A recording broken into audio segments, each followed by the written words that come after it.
Chapter 1622. Hearing Xiao Ta's words, Yi Xian almost went berserk. This fellow has been very naughty recently. He needs to be taught a lesson. At this moment, Yan Xiaoxiao suddenly said, "You can forge this imperial divinity armor." Yi Xian looked at Yan Xiaoxiao, and Yan Xiaoxiao said in a low voice, "This armor can't stop the lady in the plain dress or the laws of the universe. However, not many people below them can easily break this armor." Zhi Qing also said, "This little one is saying that if you can really forge this armor, your combat strength will reach a very abnormal level." Yi Xian asked, "Is it easy to forge this armor?" Yan Xiaoxiao shook her head. "No. It's very difficult. Unless the Earth Spirit clan is willing to help with the entire clan. Even if they use their entire clan, I'm afraid they aren't 100% confident." Yi Xian frowned slightly. "Is it that difficult?" Yan Xiaoxiao looked at Yi Xian. "It's much more difficult than you think." Yi Xian thought for a moment and said, "I'll make a trip to the Earth Spirit clan." He still decided to forge this imperial divinity armor. Although the experience with the divine war armor wasn't good, it was undeniable that it was very abnormal. When he had the divine war armor, he basically beat up mortal destroyers like they were his children. It was very useful. However, he couldn't encounter experts at the level of the laws of the universe. Apart from experts at this level, this armor was basically invincible. Now, the laws of the universe wouldn't easily appear. Therefore, this armor was worth forging. Yi Xian immediately brought everyone to the Earth Spirit clan. Because they had the universal instrument, they arrived at the Earth Spirit world in a short while. After arriving at the Earth Spirit clan, Yi Xian saw Shan Qiu and the left and right elders. After seeing Yi Xian's blueprint, Shan Qiu immediately called for a meeting. Almost all the legendary blacksmiths in the entire Earth Spirit clan came. There were really a lot of them. There were a total of 39 legendary blacksmiths. At this moment, all the blacksmiths were surrounding Yi Xian's blueprint. Everyone's hearts were filled with excitement and fanaticism. It was as if a man who had been single for decades had suddenly seen a naked beauty. Hunger and thirst. Inside the hall, everyone spoke up one after another. It was extremely intense. Yi Xian and the others were dumbfounded. Right at this moment, an angry shout suddenly resounded from within the hall. "All of you, get out of the way." Yi Xian turned to look. Not far away, a long-bearded old man walked into the hall. The long-bearded old man wore a thick set of iron armor, and in his hand was a large hammer that emitted lightning. The blacksmiths in the hall were enraged when they heard the angry shout, but they fell silent when they saw that it was the long-bearded elder. Mountain Iron. He was the #1 blacksmith of the Earth Spirit clan. He had already created 3 perfect-level legendary divine items. In the Earth Spirit clan, his forging technique was #1. Shan Tai quickly walked to the front of the hill and carefully looked at the blueprint. A moment later, he became excited. After a long time, he suddenly took a deep breath and said, "The person who designed this blueprint is truly the #1 genius in history." Shan Qiu said in a deep voice, "Elder Shan Tai, is it possible for the Earth Spirit clan to forge this item?" After a moment of silence, Shan Tai said, "It requires all of us to work together. Besides that, the materials are a huge problem because the Earth Spirit clan doesn't have some of the materials required. Moreover, in order to forge this, we have to go to the fire world and use the natural advantages there. The most difficult part is still the materials and rune spells, because this armor requires a large number of rune spells and some ancient formations, which are our Earth Spirit clan's weakness in this area." As he spoke, he shook his head. "It's difficult." Shan Qiu's face sank when he heard that. At this moment, Yan Xiaoxiao suddenly said, "In terms of the materials, the Cosmos Court and the Earth Spirit clan should have enough. Even if it's not enough, we can use our power to search for them. So, it's not a huge problem. Besides that, the fire world that Elder mentioned just happens to be under the control of the Cosmos Court. The Earth Spirit clan can move there. That's not a huge problem either. As for the talisman techniques and formations, I can help with that. Everyone looked at Yan Xiaoxiao, and Yan Xiaoxiao said, I think the most difficult part is the technique. If the Earth Spirit clan thinks that the technique is fine, then the other problems are not too big. The technique. Shan Tai suddenly roared with laughter. Don't worry, young miss, the technique is fine. Meanwhile, the right elder suddenly said, who does it belong to once it's forged? Who does it belong to? The surroundings suddenly fell silent when they heard this. The members of the Earth Spirit clan had calmed down as well. Who does it belong to? They would definitely refuse if it belongs to the Cosmos Court. How could the Cosmos Court give a divine artifact that I created with the strength of my entire clan? Wouldn't that be like working for free? They refused. The fervor and excitement in the eyes of many of the Earth Spirit clan's blacksmiths had gradually vanished. Yan Xiaoxiao gazed at Yi Xian. The armor was definitely for Yi Xian, but the precondition was that Yi Xian had to convince the Earth Spirit clan. Yi Xian hesitated for a moment and said, Uncle Shanqiu, to tell you the truth, my father gave this blueprint to me. Shanqiu gazed at Yi Xian, Brother Yang? The god of protection. Everyone gazed at Yi Xian. Yi Xian nodded, yes. He said that he has a very good relationship with the Earth Spirit clan, and he asked me to give this blueprint to all of you to help me forge it. When he spoke up to this point, he glanced at the blacksmiths from the Earth Spirit clan. Of course, I'm aware that it's extremely difficult to forge, and the materials consumed are incalculable. So, it's fine if the Earth Spirit clan feels that it's difficult for me to forge it. I can just give up on forging it. Shanqiu suddenly spoke furiously, what are you talking about? We're all family, so it's not difficult at all. Yi Xian glanced at the other blacksmiths from the Earth Spirit clan. Meanwhile, Shanqiu suddenly said, everyone, the god of protection asked this little fellow to come to us. What do all of you think? As he spoke, he gazed at the right elder. The right elder hesitated for a moment and said, heir. Meanwhile, Shan Tai suddenly said, what do you mean? Since the god of protection asked this little fellow to come to us, then it proves that the god of protection treats us as brothers. Our Earth Spirit clan will definitely help you. As he spoke, he glanced at the blacksmiths in the hall. Do all of you have any questions? All of them shook their heads. Actually, all of them were quite happy at this moment, including Shan Tai. What did it mean for the god of protection to ask this little fellow to bring the blueprint to the Earth Spirit clan? It meant that the god of protection really treated the Earth Spirit clan as one of their own. Of course, they had to help. Shanqiu smiled, then let's begin right now. Yi Xian immediately bowed respectfully, thank you, Uncle Shanqiu, uncles, and elders. At this moment, his heart was still a little complicated. His father's face was really not just ordinary. Shanqiu smiled, we're all family, so there's no need to be so polite. The others nodded as well. A family. Those 3 words were really nice to hear. Yi Xian smiled, then I'll make the decision to give the fire dimension to the Earth Spirit clan. In the future, the fire dimension will belong to the Earth Spirit clan. All of them were visibly moved when they heard this. They'd coveted the fire dimension for a very long time. Shanqiu spoke in a low voice, little fellow, is that true? The fire dimension belongs to the Cosmos Court. Yi Xian smiled, I'm the divine master of the Cosmos Court now. Hearing this, everyone was shocked. Obviously, they didn't know what happened in the Cosmos Court. That was normal. The entire Earth Spirit clan was only interested in forging. They really didn't care about anything else. Shanqiu looked at Yi Xian, is that true? Yi Xian smiled, yes. Shanqiu sighed, you. In just a few days, you've become the divine master of the Cosmos Court. Yi Xian smiled, it's a long story. Shanqiu nodded, We'll talk about it later. Let's forge this divine armor first. Then, he looked at Shan Tai, you'll be the chief blacksmith.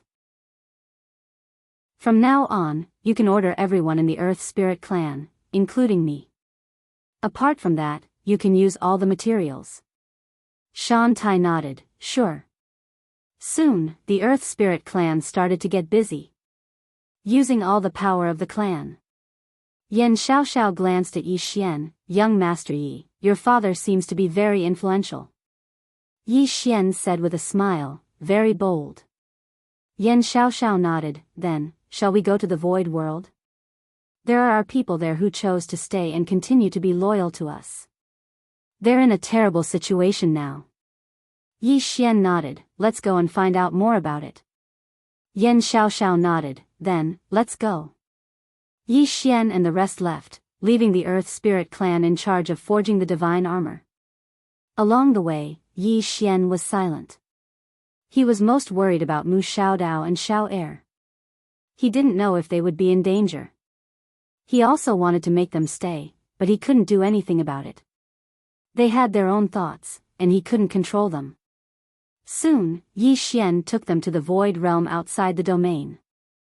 However, when they arrived at the void world star area, Yan Xiaoxiao frowned.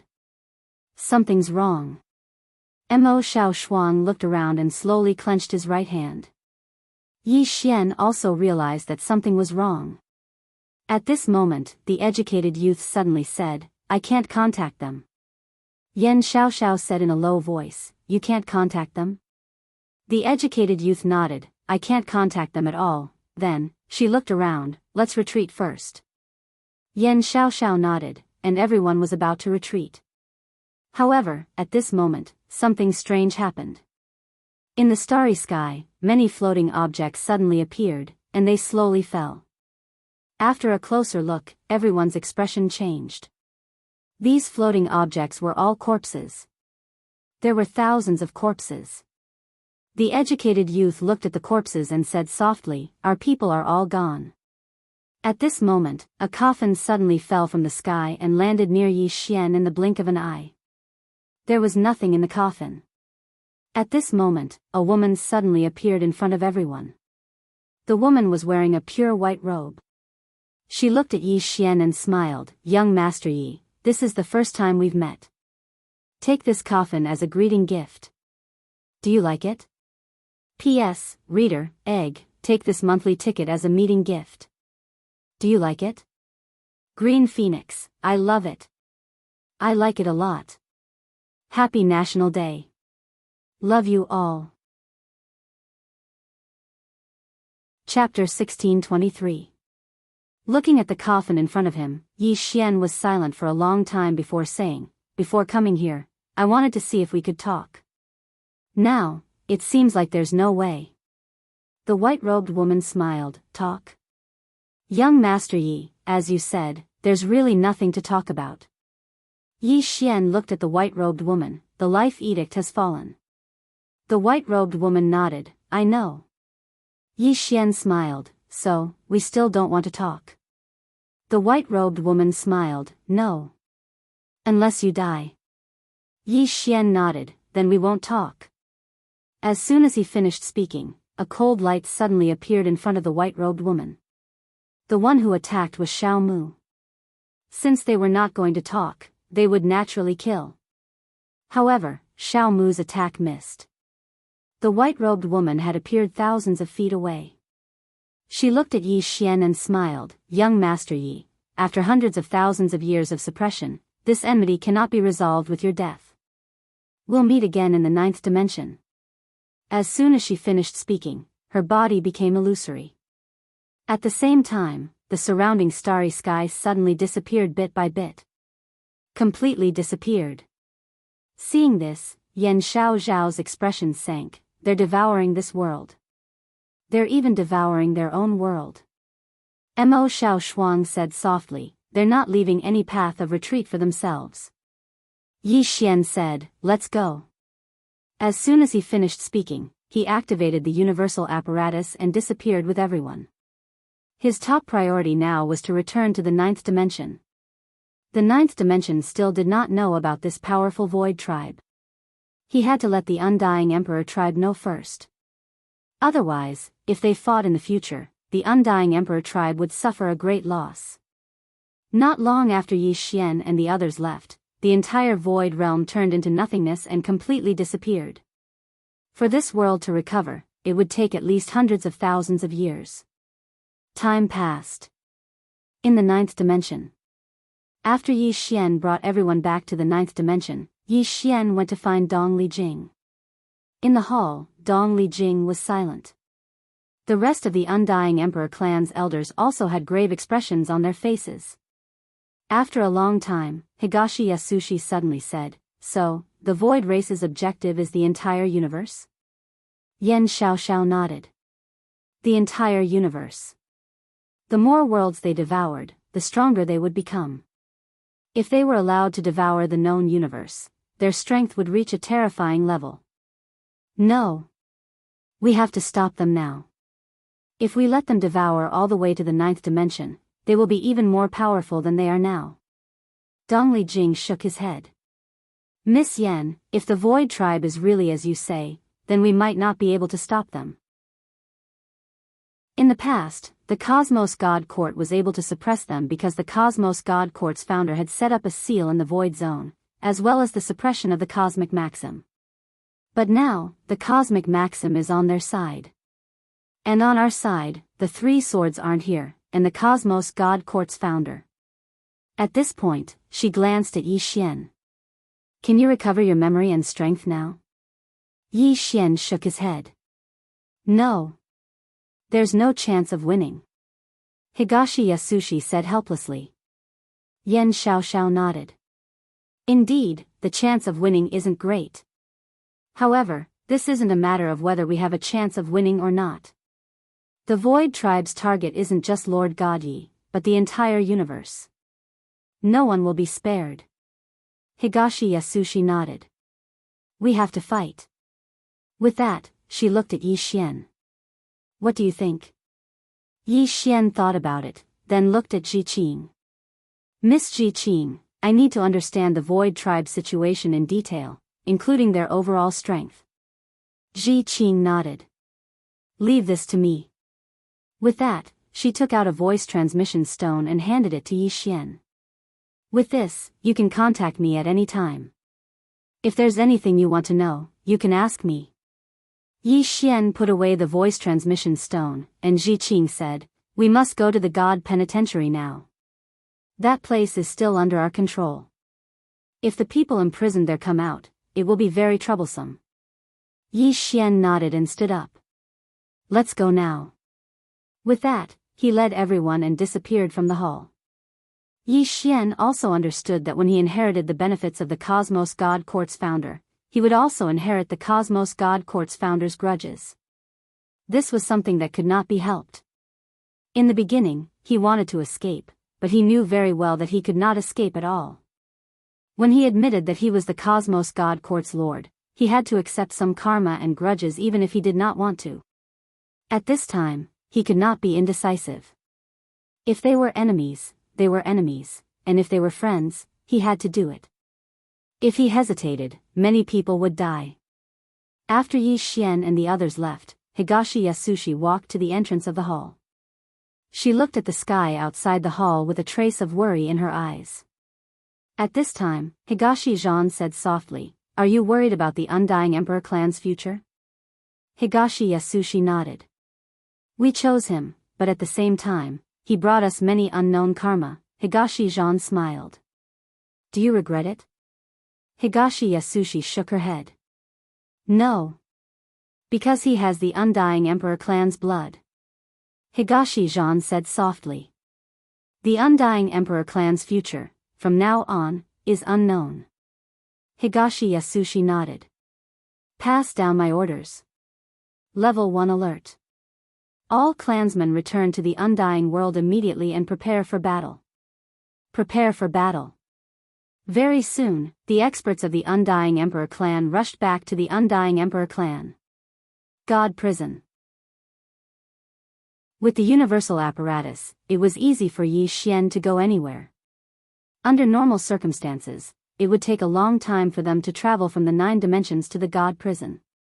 However, with the universal apparatus, they reached the God Prison in less than an hour.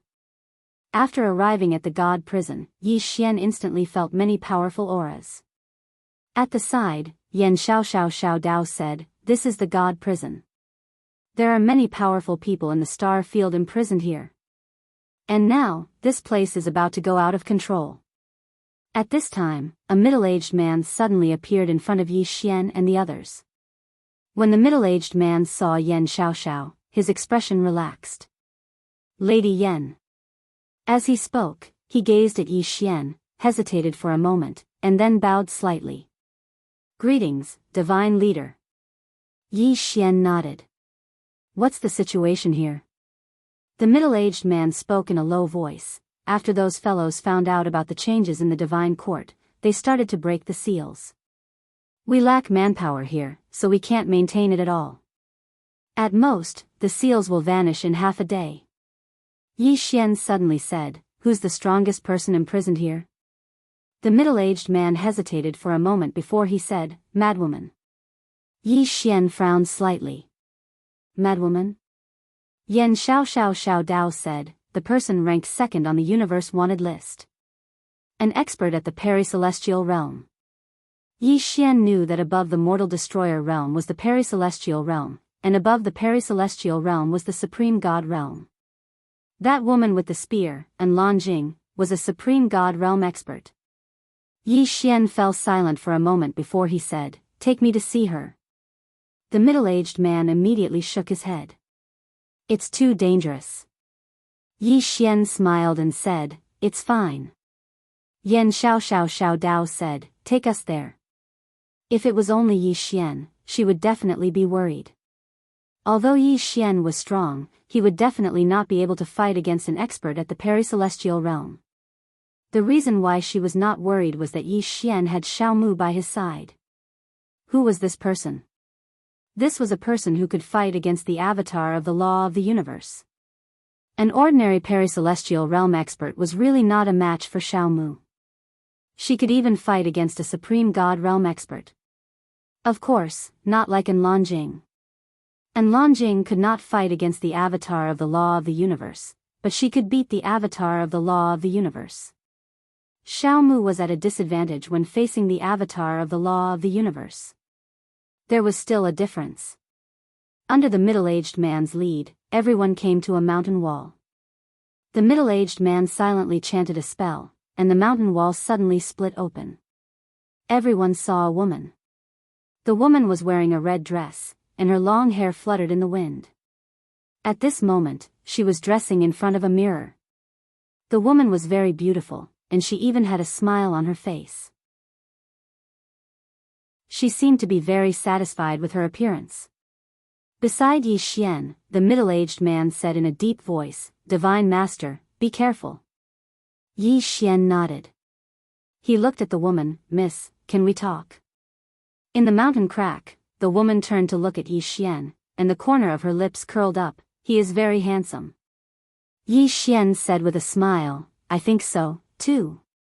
The woman suddenly got up and walked to the door of the mountain crack.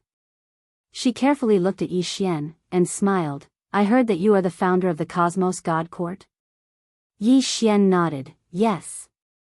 The woman blinked, can you let me go? Yi Xian nodded, yes. Hearing this, the woman was slightly stunned. The next moment, she suddenly laughed, really? Yi Xian turned to look at the middle-aged man, let her go. The middle-aged man was a little hesitant. Yi Xian said again, I said let her go. The middle-aged man's heart skipped a beat, and he felt a chill down his spine. He knew that an expert had locked onto him. It must be that mysterious killer. The middle-aged man immediately bowed, Divine Master, I have no right to let her go. If you want to let her go, you have to cast a spell to remove the seal. Yi Xian turned to look at Yan Xiaoxiao. Yan Xiao Dao said, break it forcefully. Yi Xian nodded, Xiao Mu. As soon as he said that, a dagger suddenly stuck in front of the crack, and the next moment, an invisible barrier was shattered. The woman regained her freedom. The woman walked slowly towards Yi Xian. She walked in front of Yi Xian and looked at Yi Xian, why did you let me go? Yi Xian smiled, you are so beautiful. I can't bear to lock you up here. The woman was slightly stunned, and then she laughed, you are very interesting."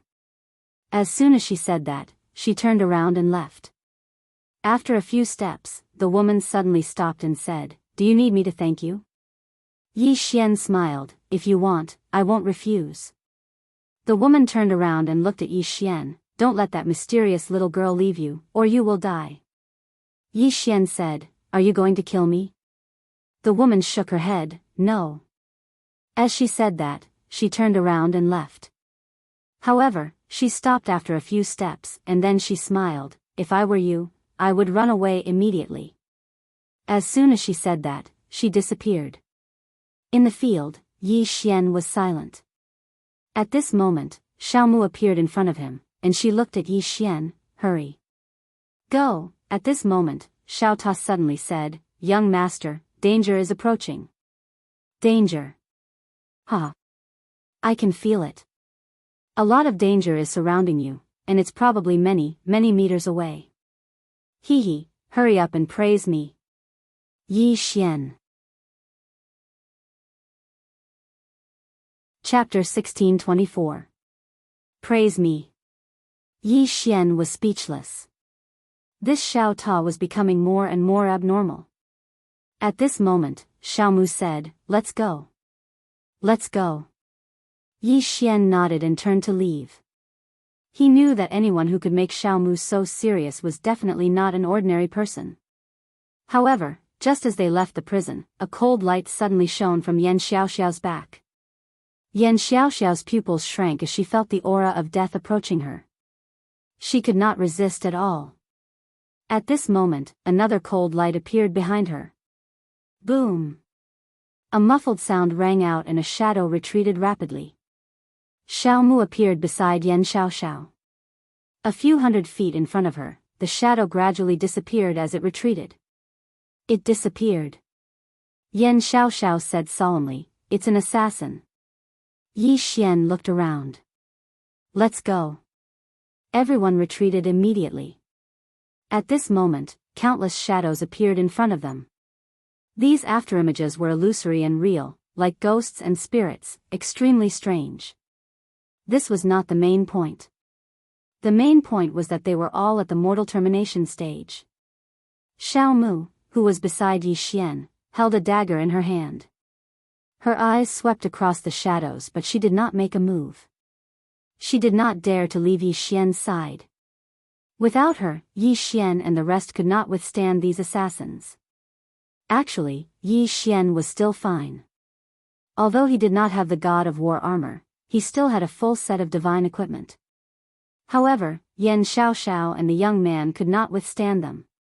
At this moment, Mo Xiao Shuang suddenly said, "We have to retreat." Yi Xian shook his head. "We can't." As he said this, the sword sheath suddenly appeared behind him. The next moment, 12 swords flew out. Chi! 12 rays of sword light tore through the sky, yet they struck empty air because those afterimages had already vanished without a trace. Seeing this, Yi Xian's face darkened. Mortal termination stage was not scary. Mortal termination stage assassins were scary. As if he thought of something, Yi Xian's pupils shrank. Not good. They are trying to hold us back. The nine-dimensional universe is in danger. The expressions of the other women changed when they heard this. Yi Xian wanted to leave immediately. However, at this moment, an afterimage suddenly appeared in front of him. However, it was blocked by Xiaomu. In the next moment, several afterimages appeared.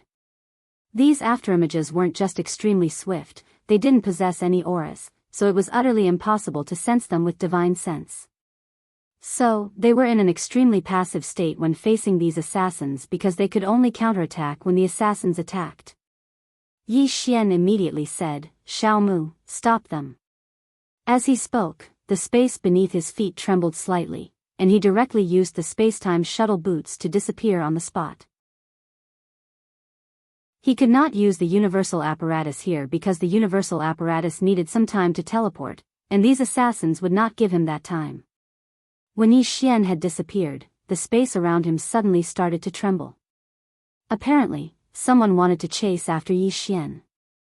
However, at this moment, Xiao Mu suddenly disappeared. Chi wrong. Rays of cold light suddenly appeared in the surrounding tens of thousands of zhang. Only the voice could be heard, but not the person.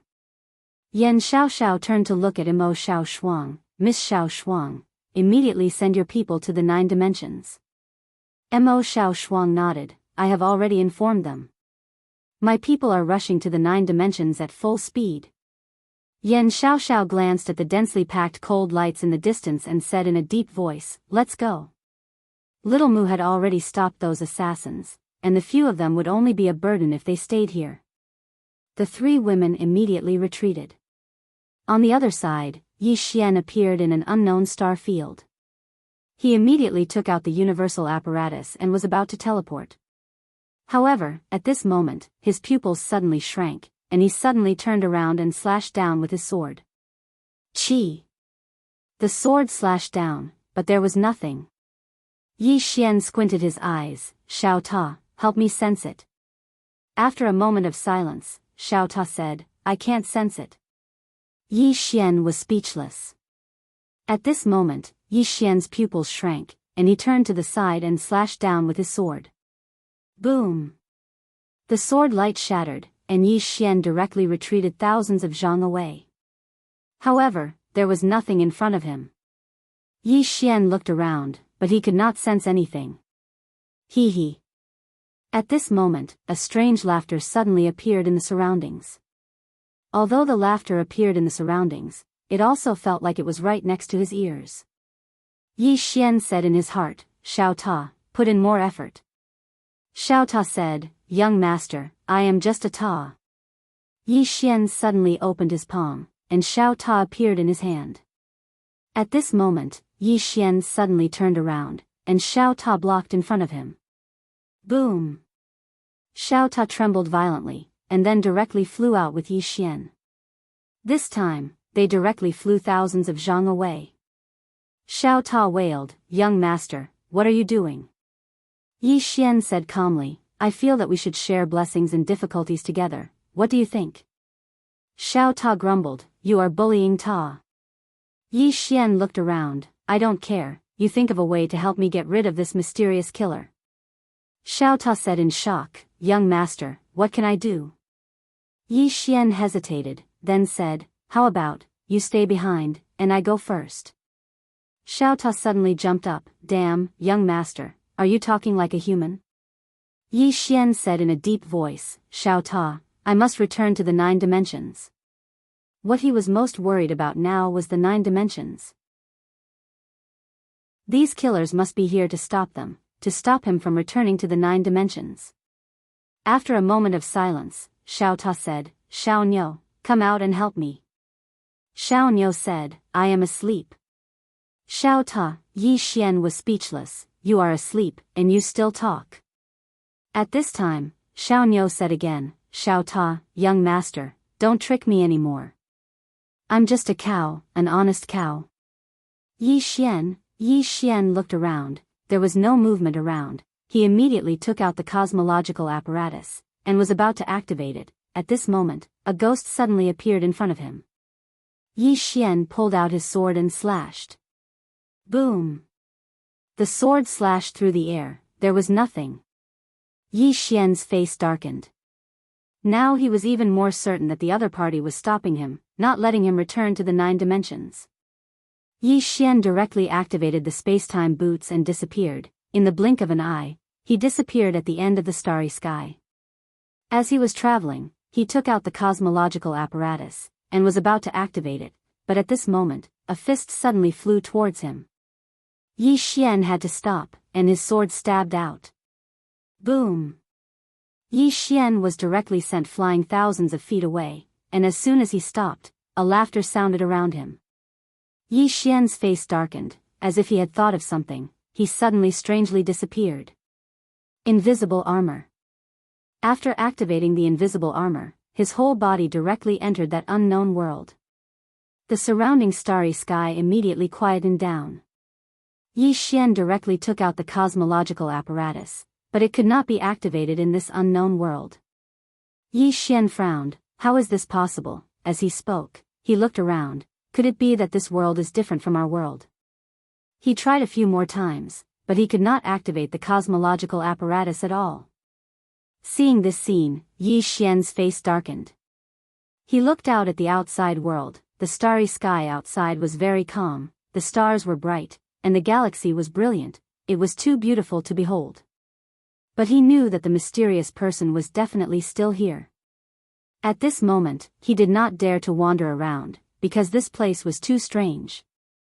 Yi Xian looked up. He saw those white dots again. In fact, he was a bit curious, because those white dots were very likely to be teleportation arrays. If they were really teleportation arrays, then where did they lead to? Yi Xian suddenly said, "Xiao Ta, do you want to go and explore?" Xiao Ta suddenly became anxious. "Young master, what's wrong with you recently? Why do you always want to trick pagoda?" Yi Xian said with a smile, "You are the #1 pagoda in the universe. What are you afraid of?" Xiao Ta said indifferently, "Young master, don't try to trick me. I will not be fooled. Although I am only a pagoda, I am a pagoda with intelligence." Yi Xian, at this moment, a voice suddenly sounded in his mind. "The 9-dimensional universe is in danger, return quickly." It was the voice of an educated youth. Hearing this, Yi Xian's face sank. He directly left that unknown world, and when he appeared in the starry sky, that strange laughter sounded again. At this moment, a voice sounded in Yi Xian's mind, "Little guy, go. I will stop this person for you." Hearing this, Yi Xian was stunned, then overjoyed. Yi Xian directly took out the universal apparatus, and when he was about to activate it, the ghostly shadow appeared again, but at this moment, a claw suddenly slapped the space in front of Yi Xian. Boom! The space in front of Yi Xian directly collapsed, and an afterimage retreated rapidly, this time retreating thousands of feet. At this moment, Yi Xian had already disappeared. At Yi Xian's original position, a demon beast appeared. Qiongqi.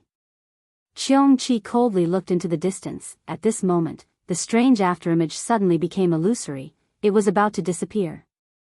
Qiongqi once again slapped down. Boom!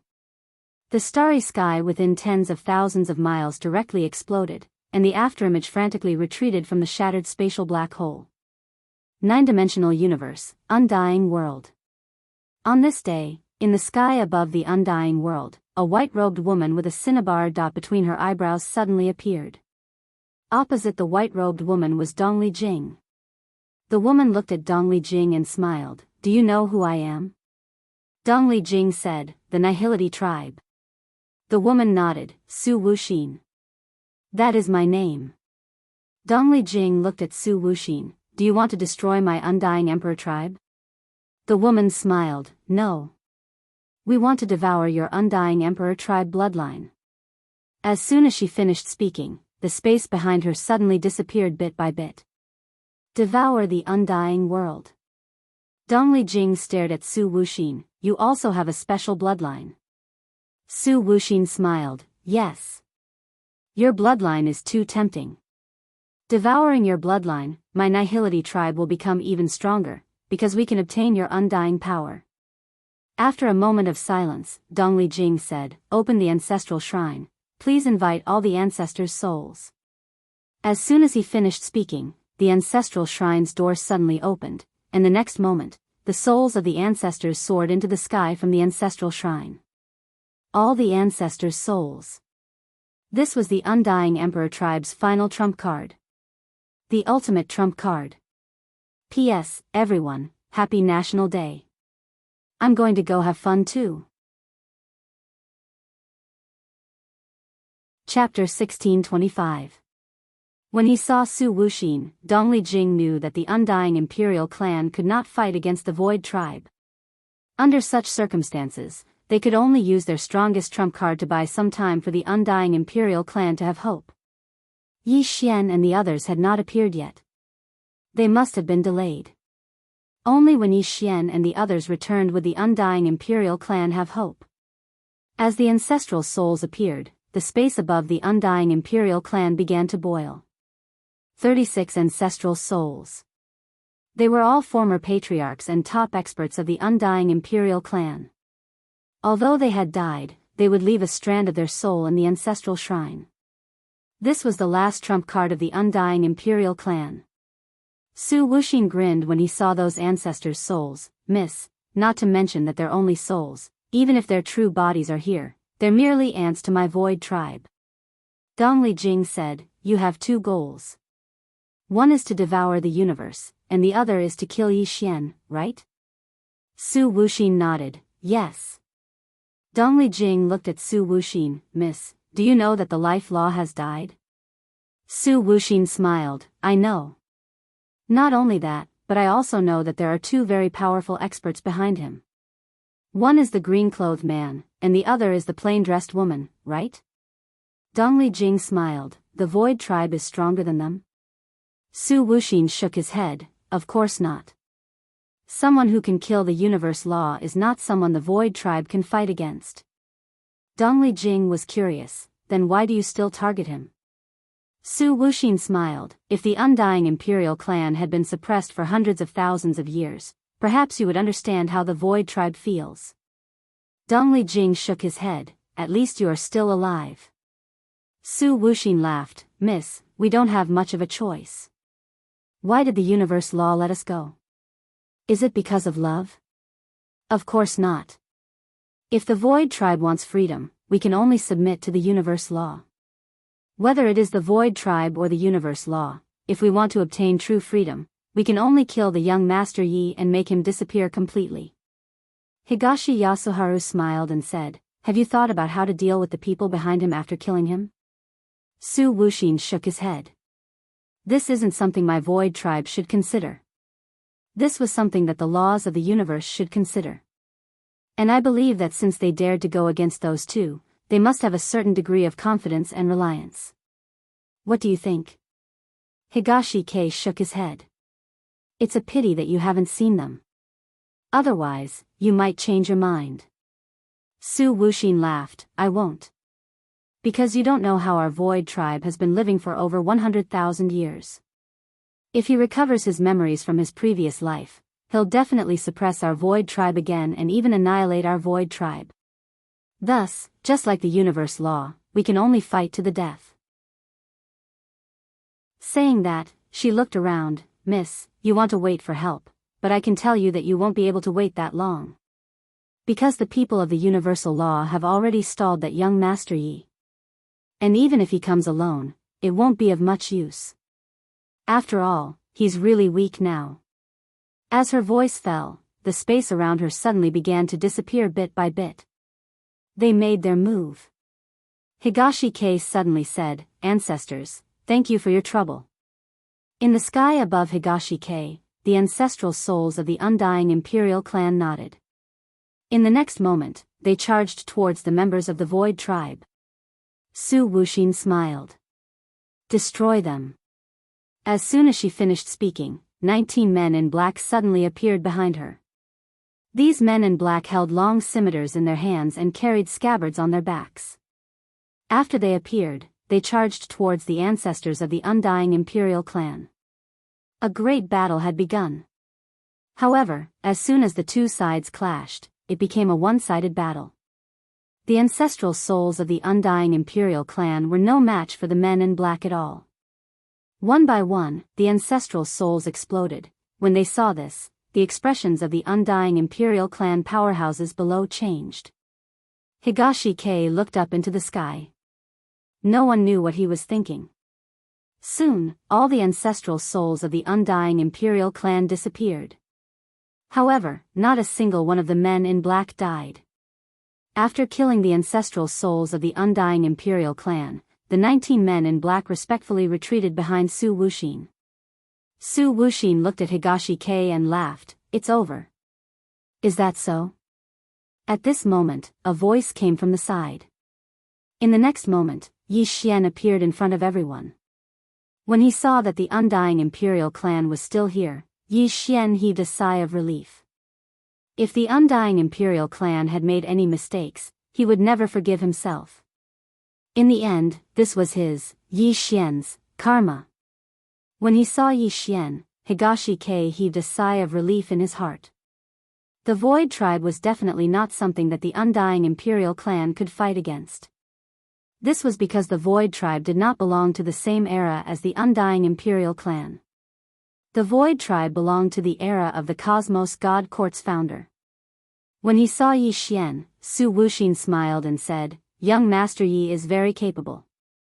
You were actually able to escape the assassins of the Cosmos laws." After a moment of silence, Yi Xian said, "Clan leader, let the younger generation retreat." Higashi looked at Yi Xian and said, "There's no need.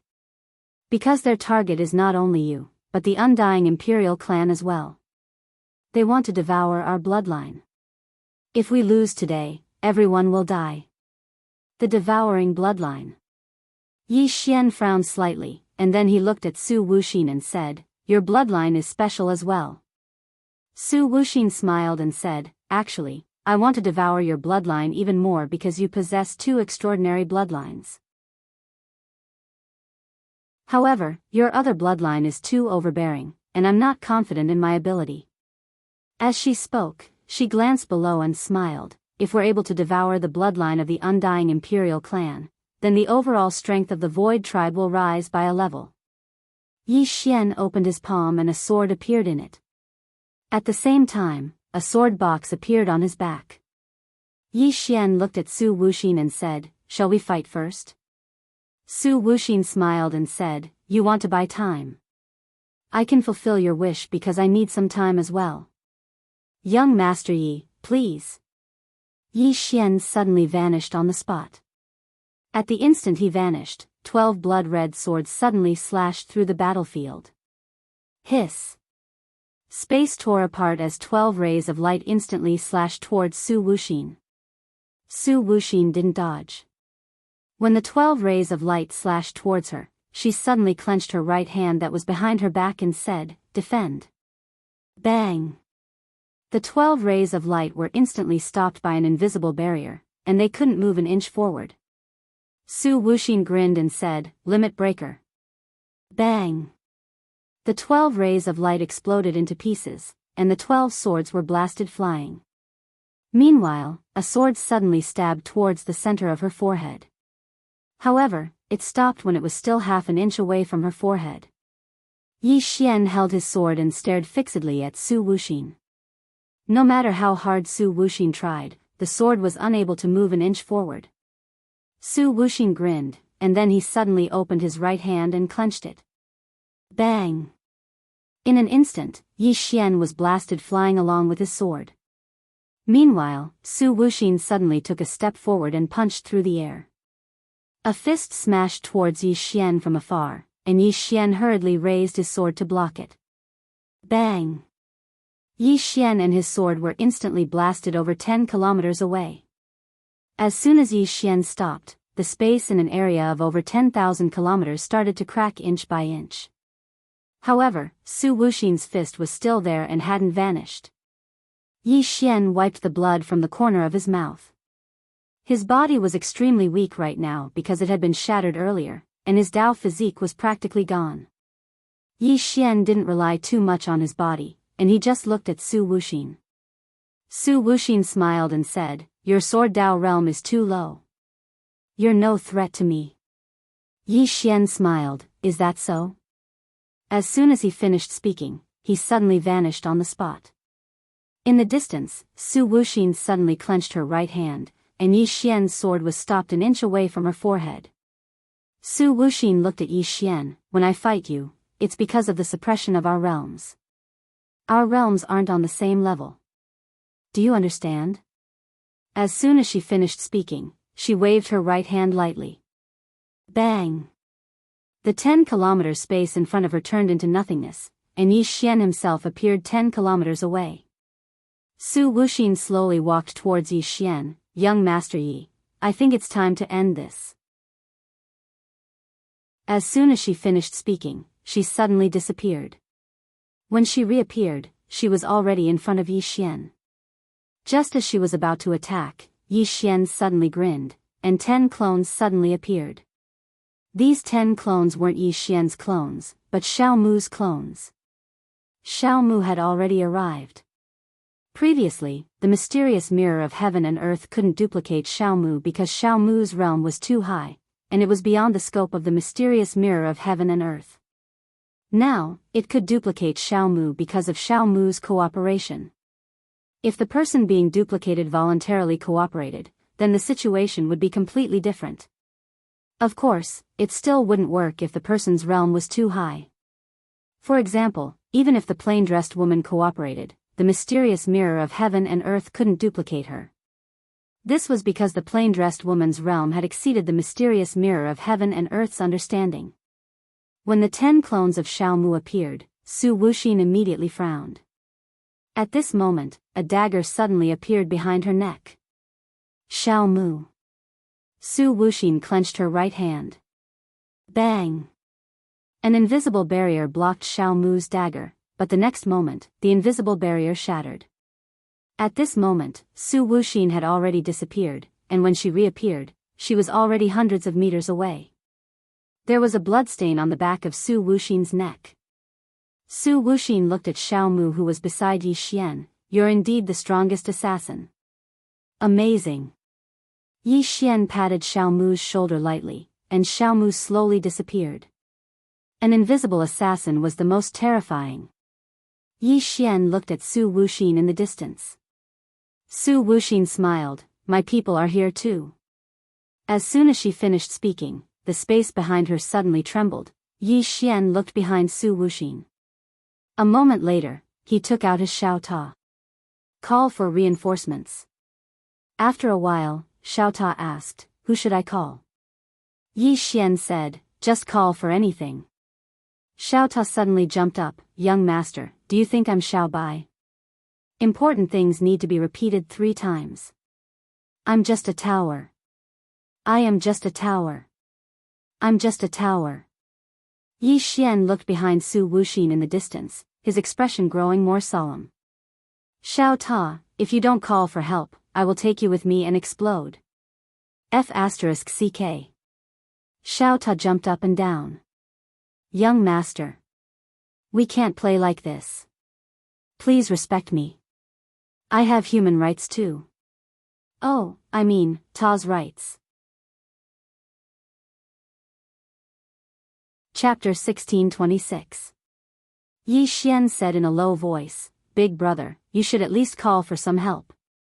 Otherwise, we'll all be lying here today. Xiao Ta fell silent. Yi Xian looked down at the experts from the Immortal Emperor clan. There was no fear in the eyes of any of the Immortal Emperor clan's experts. Everyone knew that they could not win, but no one was afraid. Battle intent. This clan could die, they could be exterminated, but they would never be afraid. Yi Xian smiled when he saw the battle intent in the undying Imperial clan's experts' eyes. He suddenly roared, Today, I will live or die with you. Live or die with you. Countless experts from the undying Imperial clan roared. Their voices were like thunder, shaking the clouds. Their morale soared. Yi Xian turned around to look at Su Wuxin. A large group of black-armored experts had appeared behind Su Wuxin. These black-armored experts were all clad in thick, pitch-black armor. It was unknown what the black armor was made of, but it was as smooth as a mirror and shone brightly. These black-armored experts held long spears in their hands. There were more than 10,000 of them. The weakest among them was at the mortal realm.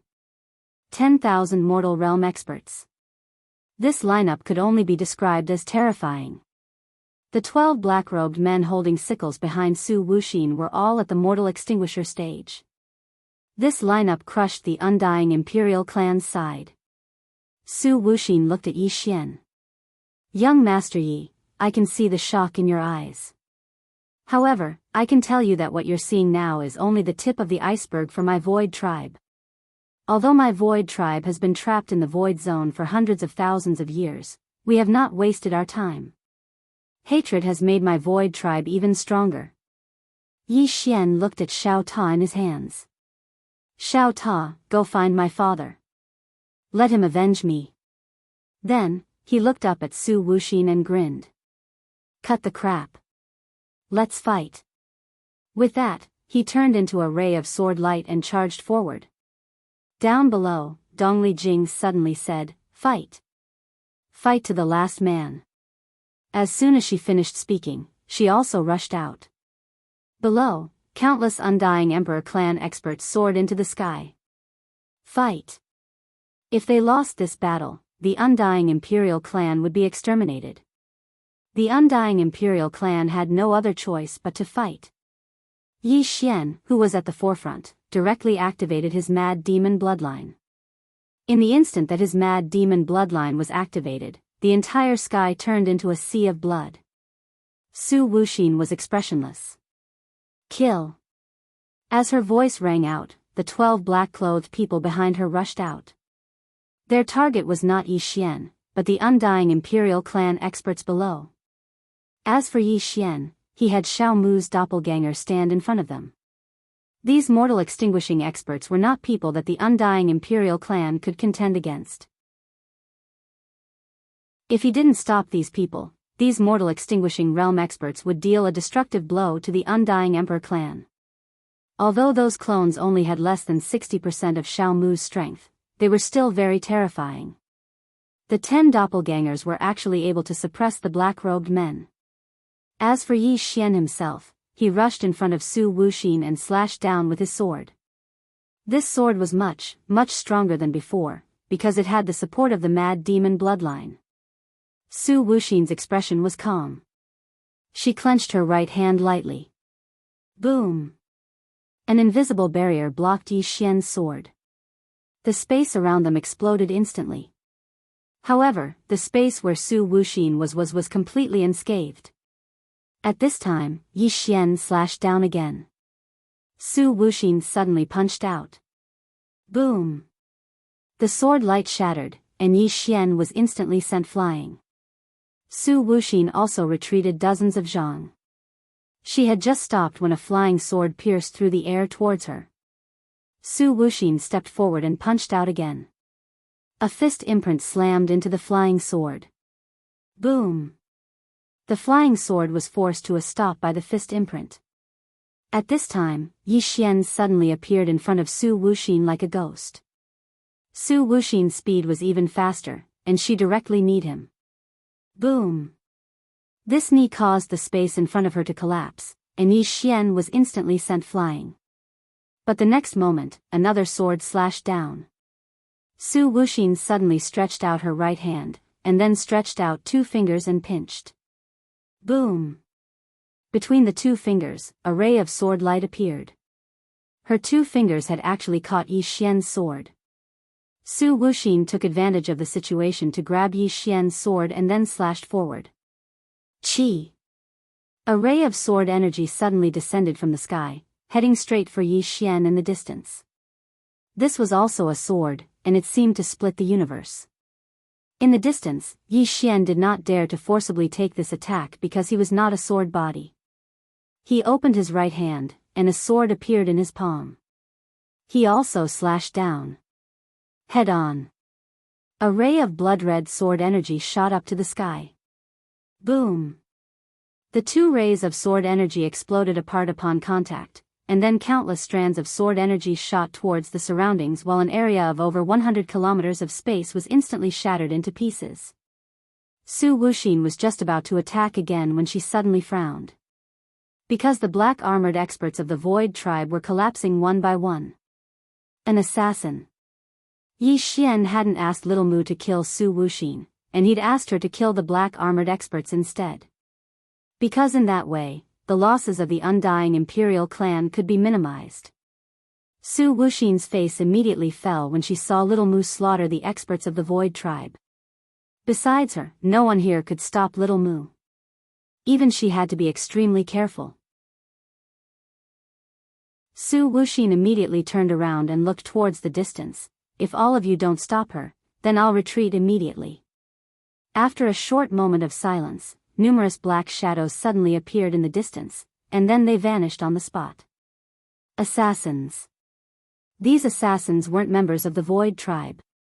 They were assassins that the laws of the universe had nurtured in secret, and only they could resist Little Mu. When the mysterious assassins vanished, Little Mu had suddenly vanished as well. Moreover, the assassins had vanished as well. But it didn't take long for another expert of the Void tribe to perish. It was Little Mu. However, Little Mu immediately fled after killing one of them, and she didn't give the assassins any chance to stop her. Su Wuxin's face fell when she witnessed this scene. All of you go kill the members of the Undying Imperial Clan. Those assassins immediately turned around to deal with the experts of the Undying Imperial Clan. Yi Xian's face fell when he witnessed this scene. He had no other choice but to ask Little Mu to stop those assassins. Even though Little Mu had stopped those assassins, she'd been pinned down as well. The situation was even more disadvantageous to the Undying Imperial Clan. In midair, Su Wuxin gazed at Yi Xian and was about to speak when Yi Xian suddenly stomped his right foot against the ground, and then his figure transformed into a ray of blood-red light that shot forward explosively. He had to kill Su Wuxin. Su Wuxin laughed coldly, took a step forward, and then punched forward. Bang! This punch forcefully blocked Yi Xian's attack. Yi Xian was just about to attack again when Su Wuxin suddenly charged forward and smashed her fist towards Yi Xian's throat. It was swift like a bolt of lightning. Yi Xian instinctively moved to the side and avoided this punch. But in the next moment, Su Wuxin's right fist suddenly swept horizontally. Bang! This sweep transformed space into nothingness. On the other hand, Yi Xian was already 300 m away. Spacetime shoes. Su Wuxin gazed at Yi Xian. I underestimated you. As soon as she finished speaking, she suddenly charged forward. Hiss. The space in front of Yi Xian exploded apart, and then a fist smashed towards him. A wisp of a savage smile arose on the corners of Yi Xian's mouth. He took a step forward, and his sword domain enveloped Su Wuxin. At the same time, he suddenly drew his sword and slashed. At the instant he drew his sword, an expanse of blood-red light instantly drowned him and Su Wuxin. Bang! An explosion resounded like a thunderclap, and then countless rays of blood-red light and sword light shot towards the surroundings while Yi Xian was blasted flying. After Yi Xian stopped moving, a wisp of blood slowly seeped out from the corner of his mouth. On the other hand, there was a mark on Su Wuxin's right cheek. Su Wuxin rubbed her cheek lightly, and she grinned as she gazed at the drop of blood on the tip of her finger. She gazed at Yi Xian. Young Master Yi, I've really greatly underestimated you. Needless to say, you were actually able to fight me equally at such a realm of cultivation. Needless to say, that's really extraordinary. Yi Xian wiped off the blood on the corner of his mouth. You talk too much nonsense. We're fighting a life and death battle, not a romantic battle. As soon as he finished speaking, he charged forward. Hiss. A ray of blood-red light flashed through the battlefield. In the distance, Su Wuxin suddenly punched out. Bang! Yi Xian was blasted back to where he stood earlier, and the space in front of him had been shattered and obliterated. At this moment, Su Wuxin suddenly punched out. A fist instantly arrived in front of Yi Xian. Yi Xian activated the spacetime boots, and at this moment, Su Wuxin suddenly punched to the right. Rumble. Space shattered, and Yi Xian retreated several hundred zhang away. Just as he stopped and was about to attack, he seemed to have discovered something. Turning his head, he saw that in the distance, countless members of the Undying Emperor clan were falling one after another. After Xiao Mu was held up, the Undying Emperor clan was at a complete disadvantage. The difference in cultivation was too great. If not for the fact that many Undying Emperor clan members possessed powerful Undying bloodlines, there would have been even more deaths. Seeing that the Undying Emperor clan was at a disadvantage, Yi Xian's expression sank. He looked towards Xiao Mu's position. At this moment, even he couldn't sense Xiao Mu. All he knew was that there were at least 20 super assassins holding Xiao Mu back. Xiao Mu couldn't escape at all. Suddenly, the space in the surroundings split apart, and then hundreds of black-robed experts charged out. Yi Xian's face instantly turned pale when he saw the thousands of black-robed experts. Even the weakest was at the transcending mortal realm. How could the Void Tribe have so many transcending mortal realm experts? Dongli Jing's face instantly turned pale when she saw so many transcending mortal realm experts. A short moment later, a trace of resolve flashed in her eyes, and she looked at Yi Xian. The Undying Emperor clan can't protect you anymore. You must live well in the future. As she spoke, she turned to look at the Undying Emperor clan members and roared furiously, "All the elders of my Undying Emperor clan, detonate yourself immediately. Even if we die, we won't allow anyone to devour our bloodlines. As long as we live, our blood will exist. If we die, our blood will die." As soon as she finished speaking, she turned around and charged towards the Void Tribe members in front of her. Her body was burning, and strands of powerful aura surged out incessantly from her. Self-detonation. Yi Xian's eyes almost popped out of their sockets when he saw this. Clan leader.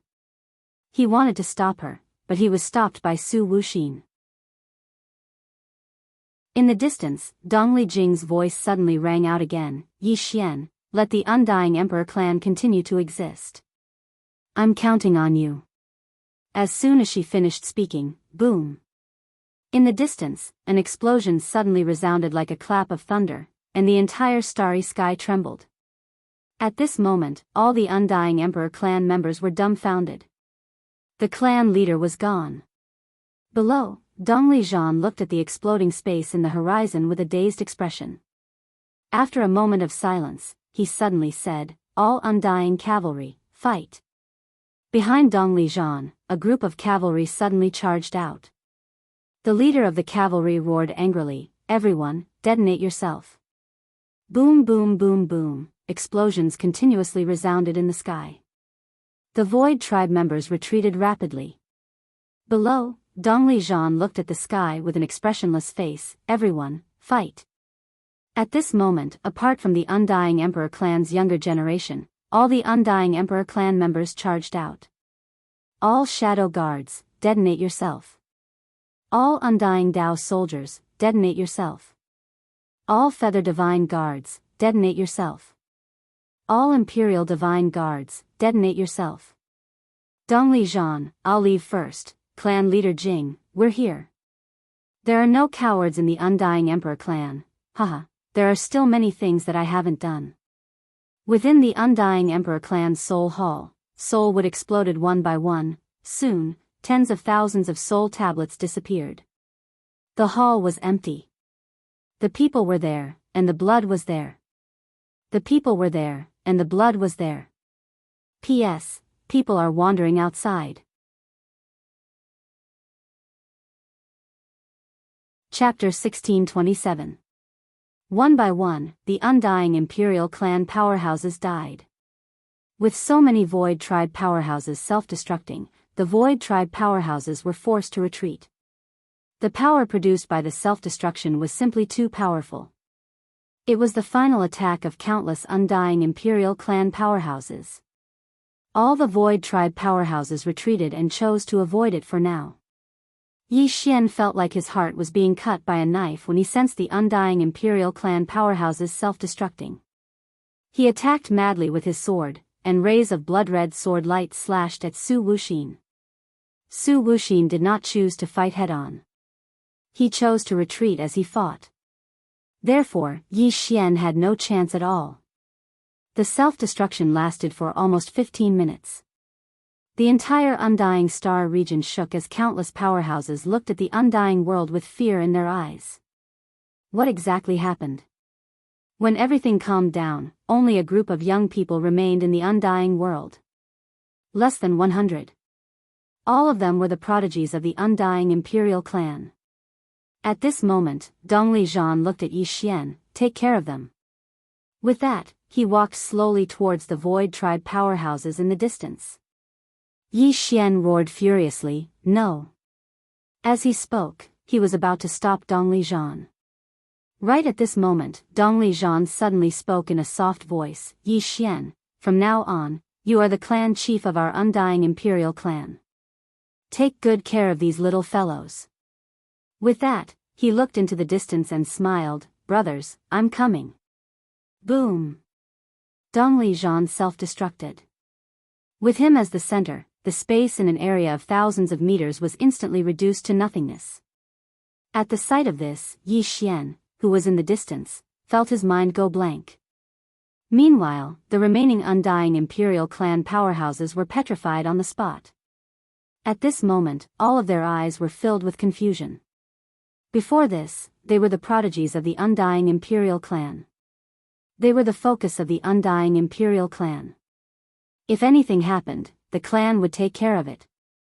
Now, they were the only ones left in the undying imperial clan. What should we do? At this moment, besides confusion, there was also despair in the eyes of these prodigies. All the elders and their close relatives were dead. They were the only ones left. In the distance, Su Wuxin looked at the empty undying world in silence. All the Void Tribe powerhouses were extremely shocked at this moment. They never expected that the undying imperial clan would be this decisive. They all chose to self-detonate. No one chose to escape. Meanwhile, Su Wuxin spoke softly, "It's a race worthy of respect." As she spoke, she looked to the geniuses and demon-level geniuses of the undying imperial clan. Capture them alive. The people in front of him were all core members of the undying imperial clan. They possessed the purest undying bloodline. Although it was a little less, it was better than nothing. Upon hearing Su Wuxin's words, the surrounding Void Tribe powerhouses immediately charged towards the undying imperial clan freaks. Below, Dong Liqing, who was the leader, suddenly said fiercely, "Everyone, get ready." At this time, Yi Xian suddenly appeared in front of Dong Liqing. Dong Liqing looked at Yi Xian with bloodshot eyes. "The patriarchs are all dead." Yi Xian nodded. "I know." With that, he turned to look at the Void Tribe powerhouses who were charging at him. "Listen up, you can only self-destruct after I die. If I'm not dead, don't you dare self-destruct." With that, he walked off into the distance. Boom! A strand of flames suddenly blazed within Yi Xian's body. He wasn't burning his soul, he was burning his lifespan. He still had a trump card, the life sword. Burning his lifespan to obtain great power. As he burned his lifespan, Yi Xian's aura grew stronger and stronger. At the same time, the mad demon bloodline within him started to seethe. He was growing more and more insane. However, he still refused to allow himself to go completely insane. Because if he did, then the youths of the undying imperial clan behind him would die as well. Su Wuxin frowned when she saw Yi Xian burning his lifespan, and she slowly clenched her right hand. Suddenly, Yi Xian vanished on the spot. Hiss! A ray of blood-red light flashed. The group of Void Tribe powerhouses that were charging at the very front were instantly killed. Meanwhile, Su Wuxin suddenly vanished on the spot. In the distance, Yi Xian suddenly slashed down with his sword. Boom! A ray of sword light forced Su Wuxin to stop. Su Wuxin gazed at Yi Xian. "All of you go capture those people. I'll stop him." As soon as she finished speaking, the Void Tribe experts behind her charged towards the geniuses of the undying imperial clan who stood behind Yi Xian. Yi Xian was about to attack when Su Wuxin charged forward and smashed her fist towards Yi Xian. At this moment, a giant creature suddenly appeared in front of Yi Xian. Qiongqi. Qiongqi slapped his palm down. Bang! Su Wuxin was blasted 3 kilometers back. Meanwhile, Yi Xian had arrived in front of Dong Liqing and the others. He suddenly roared furiously as the sword spirit in his hand flew out. In an instant, a blood-red flying sword tore through the sky and tore through everything. Hiss! Hiss! Hiss! Hiss! Hiss! Hiss! Bloody heads fell incessantly from the sky.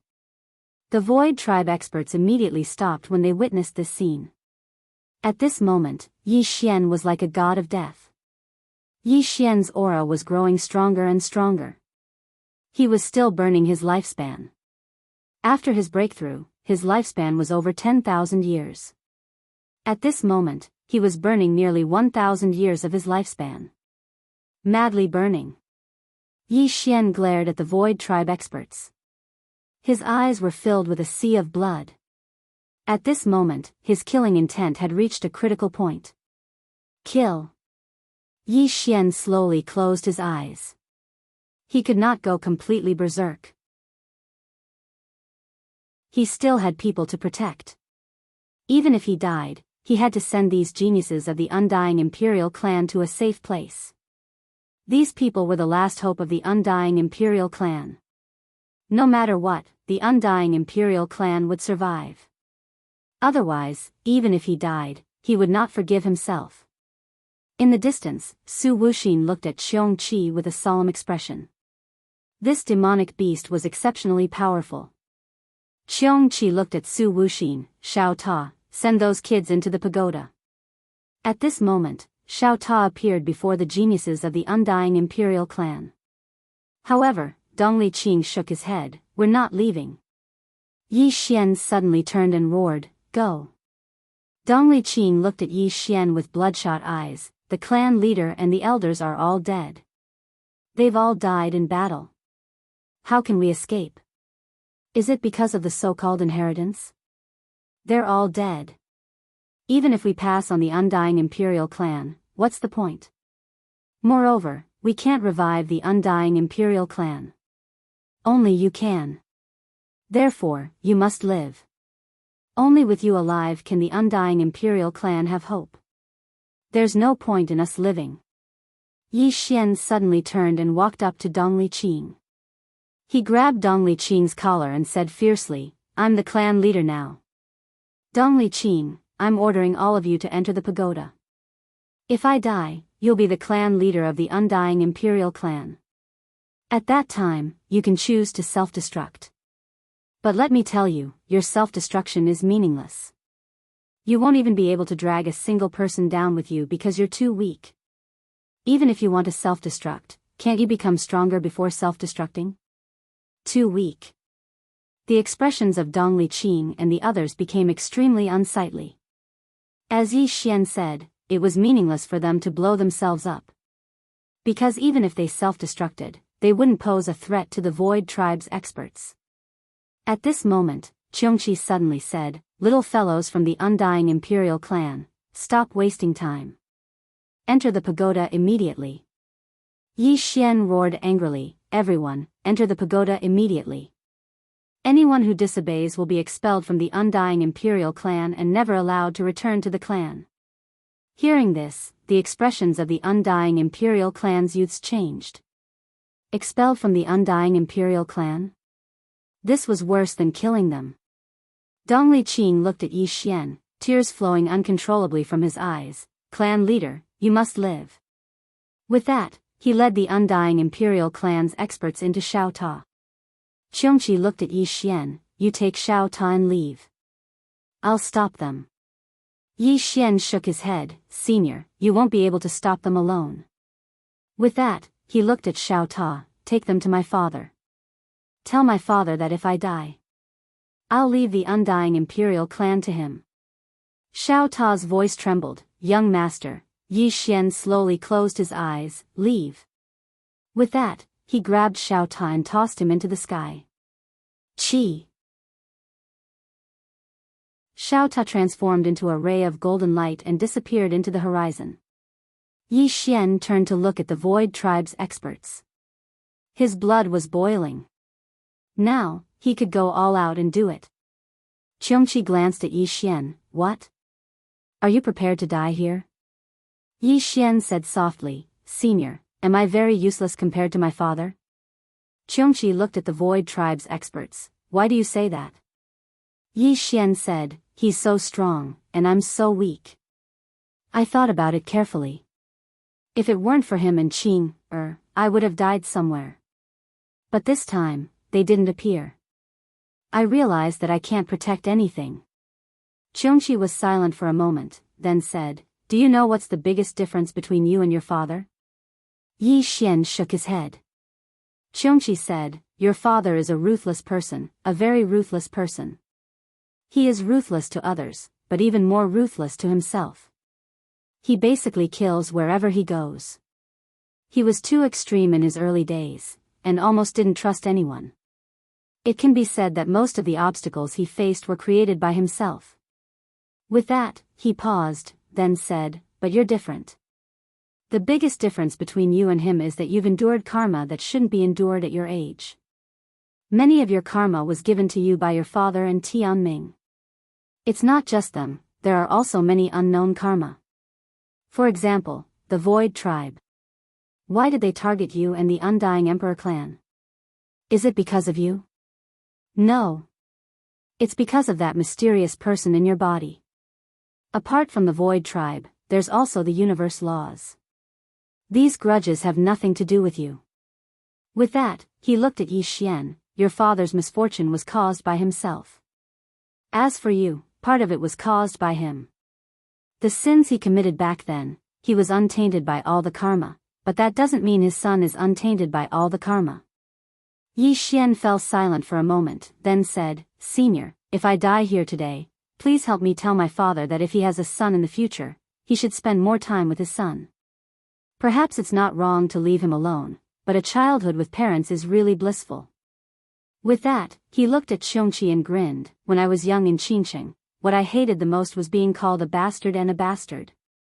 Also, after I die, tell him and Qing, not to reverse reincarnation for me. This world is too bitter. I don't want to live it again." With that, he walked towards the Void Tribe experts in the distance.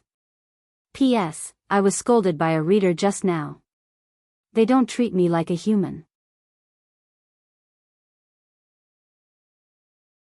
Chapter 1628. He doesn't want to live. At this moment, Yi Xian was filled with despair, and his lifespan was burning up madly.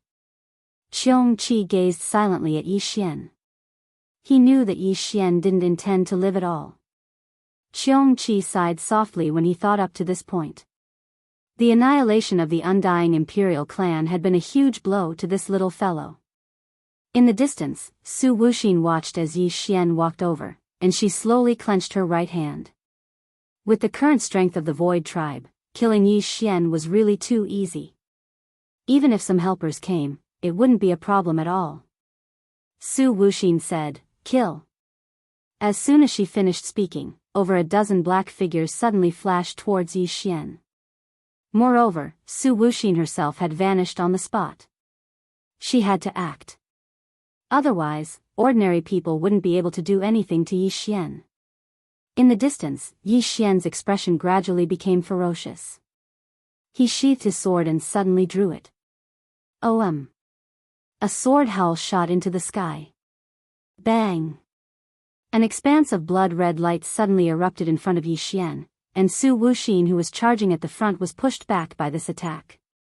At the instant that she was pushed back, Yi Xian had vanished on the spot. Hiss! A strand of blood-red light flashed, and then over a dozen heads flew into the air at practically the same time. Instant kill. At this moment, the transcending mortality stage experts couldn't withstand a single attack from Yi Xian. After he killed all the transcending mortality stage experts in the surroundings, Yi Xian walked towards Su Wuxin with his sword in hand. At this moment, he'd gone completely mad. He didn't retain even a trace of consciousness. Just as Qiongqi had said, after he'd asked Xiao Ta to lead the geniuses of the Undying Imperial clan away, he'd never intended to live. Only by delaying these people would Xiao Ta be able to escape. Su Wuxin suddenly said, "Lin, lead some people to pursue Xiao Ta."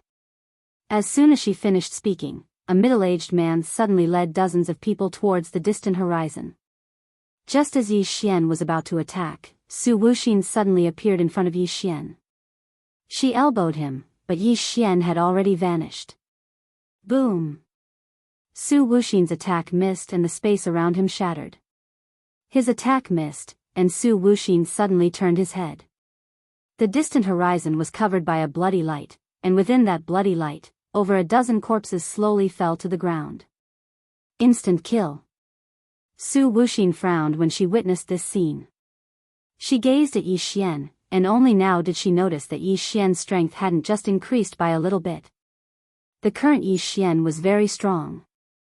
Of course, this was in exchange for his lifespan. Su Wuxin suddenly said, "Elder Xian Yin, stall him." Yes. An old man suddenly stepped out from behind Su Wuxin and charged straight at Yi Xian. A transcendent realm expert. His target had been the people behind Yi Xian, but no one had stepped out from behind Yi Xian. Yi Xian slashed down from the sky. Bang! A ray of blood-red sword energy descended from the sky and forced the old man to a stop. However, the old man shattered the ray of sword energy in the next moment, and then he charged at Yi Xian again. Su Wuxin gazed at Qiong Qi after she saw the old man stall Yi Xian, and Qiong Qi leaped forward. Bang! The entire undying world trembled. Su Wuxin's eyes narrowed slightly. Grand Elder. As soon as she finished speaking, another black-robed old man flew out from behind her, and his arms were weak, heaven and earth protection. Bang! An invisible barrier suddenly appeared above them, and it blocked Qiong Qi. However, the barrier cracked as soon as it blocked Qiong Qi. Su Wuxin gazed at Qiong Qi. All of you stall him. As soon as she finished speaking, she vanished on the spot. Xiao Ta was dashing madly somewhere in the starry sky. Find his master. He knew that the only one who could protect these undying Emperor clan members was his master. Moreover, he still needed to find his master to save Yi Xian. At this moment, a woman suddenly appeared not far from Xiao Ta, and Xiao Ta stopped. The woman was wearing a snow-white dress that was spotless. In her right hand was an ancient scroll. The woman looked at Xiao Ta and smiled. Xiao Ta, where are you going? Xiao Ta was silent for a moment, and then said, just strolling around. The woman blinked. How about you stroll around my place? Xiao Ta turned and ran. The woman's lips curled. Freeze. As soon as she finished speaking, the entire starry sky froze, and even the starlight froze at this moment. In the distance, Xiao Ta was frozen on the spot, and could not move. Xiao Ta wailed, it's over. The woman appeared in front of Xiao Ta, and she smiled, come with me. As she spoke, she grabbed Xiao Ta. Xiao Ta suddenly said, my master is very powerful. The woman smiled, he's quite powerful. But you're not. Xiao Ta. Moments later, the woman took Xiao Ta and vanished into the starry sky. Not long after, Su Wuxin appeared. Su Wuxin glanced at the scene, and frowned, he's gone. At this moment, a white figure suddenly appeared at the end of the starry sky. Su Wuxin looked at the white figure, and his eyes were extremely solemn. The white figure smiled, kill Yi Xian, and I'll revive your father and restore your Void tribe's freedom. Apart from that, this universe will belong to your Void tribe in the future, and the entire universe will be devoured by your Void tribe. Su Wuxin looked at the white figure, do I have a choice? The white figure walked into the distance, miss, I didn't remove Master's seal for you to play. If he doesn't die, your Void tribe will die. As soon as he finished speaking, the white figure had vanished into the starry sky. Su Wuxin fell silent. At this moment, a sense of sorrow arose in her heart. The seemingly powerful Void tribe was only a pawn of someone else. However, if they wanted to live, they could only be someone else's pawn. After a while, Su Wuxin turned around and left. Undying world. At this moment, Yi Xian was getting stronger as he fought, and the peri-celestial powerhouse was finding it difficult to resist him. Although Yi Xian was only at the breaking mortal realm, with the power of his bloodline and the burning of his lifespan, his current combat strength could suppress a peri-celestial powerhouse. Of course, this was obtained by burning his lifespan, and it was only a flash in the pan. After all, once his lifespan was burned, he would be gone. On the other hand, Qiong Qi was even more ferocious. He was holding back countless Void tribe powerhouses by himself. In fact, the most important person was Little Mu. She had forcefully held back nearly 20 super assassins. During the battle, she had already killed 6 super assassins, and the number of assassins on the battlefield was decreasing. In fact, she was much more powerful than these assassins, but there was nothing she could do about it. These assassins would not fight her head-on, and they would only attack when she wanted to help Yi Xian. These assassins' goal was very simple. They wanted to hold back Little Mu, not kill her. At this moment, Yi Xian suddenly struck the mysterious Yin elder with his sword. Just as he was about to attack again, a shadow flashed behind him, and he instinctively turned around and slashed down with his sword. Boom! The space in front of Yi Xian exploded, and a middle-aged man appeared in front of him. The middle-aged man's fist collided with Yi Xian's sword. The middle-aged man stared at Yi Xian, and then he suddenly spun. Boom!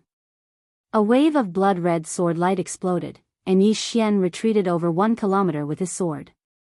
Meanwhile, the mysterious Yin elder suddenly appeared in front of him and slammed his fist towards Yi Xian's head. At the same time, the middle-aged man who had just appeared behind Yi Xian as well. A pincer attack. Yi Xian's spacetime shoes suddenly activated, and he vanished on the spot. When he appeared again, he was behind the middle-aged man, and he stabbed his sword towards the back of the middle-aged man's neck. The middle-aged man reacted extremely quickly, and he turned around and punched again. Boom! The middle-aged man was blasted flying by Yi Xian's sword strike. At this moment, Yi Xian's strength had far surpassed the peri-celestial stage. The middle-aged man stared at Yi Xian. His entire right arm had split open, and his fist had been sliced open. Yi Xian's attack had almost crippled his entire arm. At this moment, the mysterious Yin elder suddenly said, "He won't be able to hold on for much longer." The middle-aged man nodded. At this moment, Yi Xian was madly burning his lifespan. Even though he'd obtained boundless energy, he wouldn't be able to maintain it for long. It wouldn't be long before he perished on the spot. As for the two of them, they just had to buy some time. However, they'd overlooked something, and that was Little Mu. Suddenly, a ray of cold light appeared at the middle-aged man's throat. His expression changed drastically, and he wanted to dodge, but it was too late.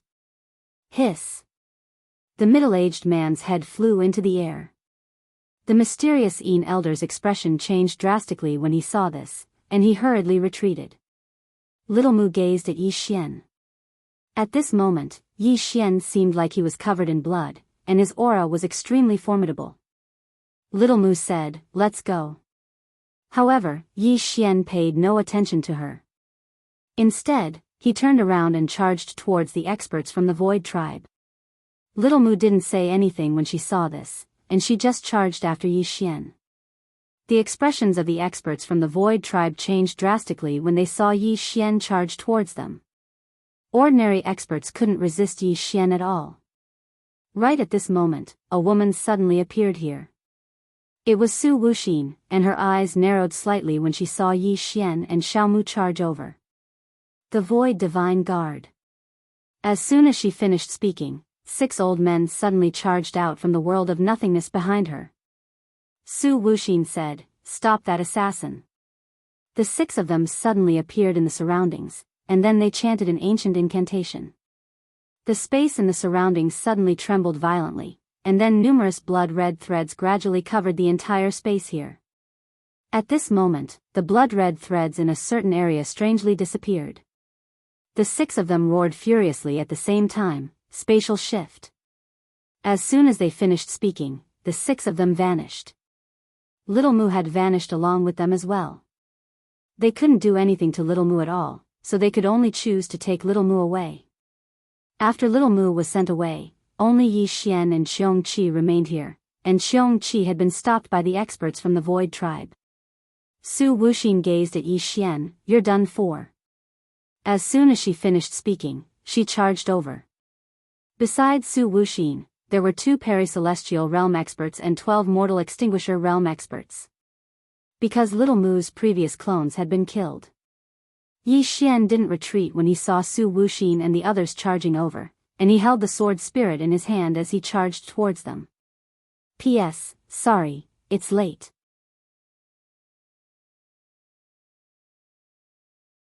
Chapter 1629. At this moment, Yi Xian had truly forgotten about life and death. No, he was seeking death. When he saw countless experts of the undying imperial clan self-destruct, he felt extremely guilty. If not for Yi Xian, the undying imperial clan might not have ended up like this. Karma. Because of Yi Xian's karma, he had implicated the undying imperial clan. At this moment, half of his hair had turned white. Because he was still burning his lifespan. At this moment, he had less than 100 years left. The moment Yi Xian charged out, Qiongqi's expression changed and he roared angrily, "Brat, don't tell me you're really seeking death." He realized that something was wrong. At first, he had thought that Yi Xian only wanted to kill a few people and then retreat. But now, it seemed that was not the case. This brat was simply seeking death. He could not let this brat die here. Otherwise, the entire universe would disappear. Ignoring the brat's father, if Tianming knew that the brat had died here, Qiongqi did not dare to think about it. That woman would really bury the entire universe with Yi Xian. And if that woman went crazy, no one would be able to stop her. As if remembering something, Qiongqi suddenly said, "Sword spirit. Take him away." Sword spirit. The sword in Yi Xian's hand trembled slightly. However, she did not take Yi Xian away. Instead, she actively cooperated with Yi Xian.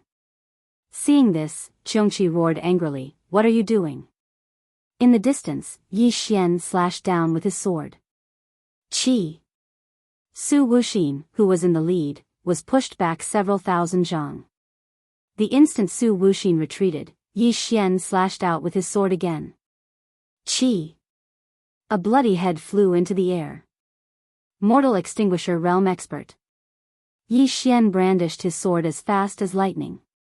Every time he brandished his sword, a bloody head would be cut off. At this moment, he was killing Mortal Extinguisher Realm Experts like dogs. In just a few breaths, more than a dozen experts had died. Most of them were at the Mortal Extinguisher state. Yi Xian was also covered in wounds. Su Wuxin suddenly spoke furiously when he witnessed this scene, "Just keep him busy." She knew that Yi Xian was currently overdrafting his life. As long as this dragged on for a while, Yi Xian himself would die. Around them, the Void Tribe powerhouses were no longer attacking. Instead, they surrounded them without attacking. Yi Xian suddenly raised his sword and leaped, slashing at Su Wuxin. In the distance, Su Wuxin clenched his right hand. Defend. Boom. A shapeless barrier appeared above her. However, the barrier was instantly shattered by Yi Xian's sword strike. Rumble. Su Wuxin was pushed back. While she was being pushed back, Yi Xian dashed forward again. Then he swung his sword down again. Qi. A ray of blood-red sword light slashed down and tore through everything. Su Wuxin's pupils constricted when she saw this attack. She opened her right hand, and a black shield suddenly appeared in her grasp. In the next moment, the black shield suddenly appeared above her head. Boom! When Yi Xian's sword strike struck the black shield, the entire shield trembled, and then a shapeless force swept towards the surroundings. The space in an area of over 100 kilometers cracked apart. The force of Yi Xian's attack was dispersed into the surroundings, and this expanse of space bore the brunt of it. Meanwhile, Yi Xian slashed down once more. Boom! The black shield trembled violently, and the surrounding space collapsed. Su Wuxin was blasted 30 kilometers away along with the shield. After she stopped, Su Wuxin slowly clenched her right hand. She stared fixedly at Yi Xian. His right hand behind him had cracked apart. It wasn't just his right hand. Her internal organs had cracked as well. Yi Xian was much stronger than before. After all, she'd been suppressing Yi Xian in the beginning. Yet now, she'd been suppressed instead.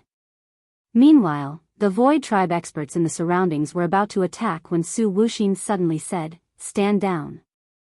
The Void Tribe experts in the surroundings retreated in unison. Asking these Void Tribe experts to deal with Yi Xian now would only be sacrificing themselves for nothing. Su Wuxin walked slowly towards Yi Xian. She relaxed her right hand, and the black shield appeared once more in her palm. At this moment, Yi Xian dashed forward and thrust his sword out. Chi! A ray of sword light shot towards Su Wuxin. Su Wuxin's right foot was in a half-squat position as she raised the shield in her right hand and blocked it. Bang! This time, the black shield forcefully blocked Yi Xian's sword. At practically the exact same moment, Su Wuxin flipped over and swept her leg towards Yi Xian's head. Yi Xian didn't dodge, and he stabbed his sword at Su Wuxin instead. Hiss! Bang! Yi Xian's figure was swept over 10 kilometers away while Su Wuxin moved 3 kilometers back as well. There was a mark on her chest. Over 3 kilometers away, Yi Xian's entire left hand was gone. When Su Wuxin's right leg swept towards him, he'd used his left hand to block it, and the price he paid was his hand. In the distance, Su Wuxin glanced at her stomach, and there was a hole there. There was a strand of sword qi raging within her body, but she'd suppressed it. Su Wuxin gazed coldly at Yi Xian. Meanwhile, Yi Xian suddenly vanished. His figure was nowhere to be seen, and only a ray of sword light could be seen. The space-time shoes.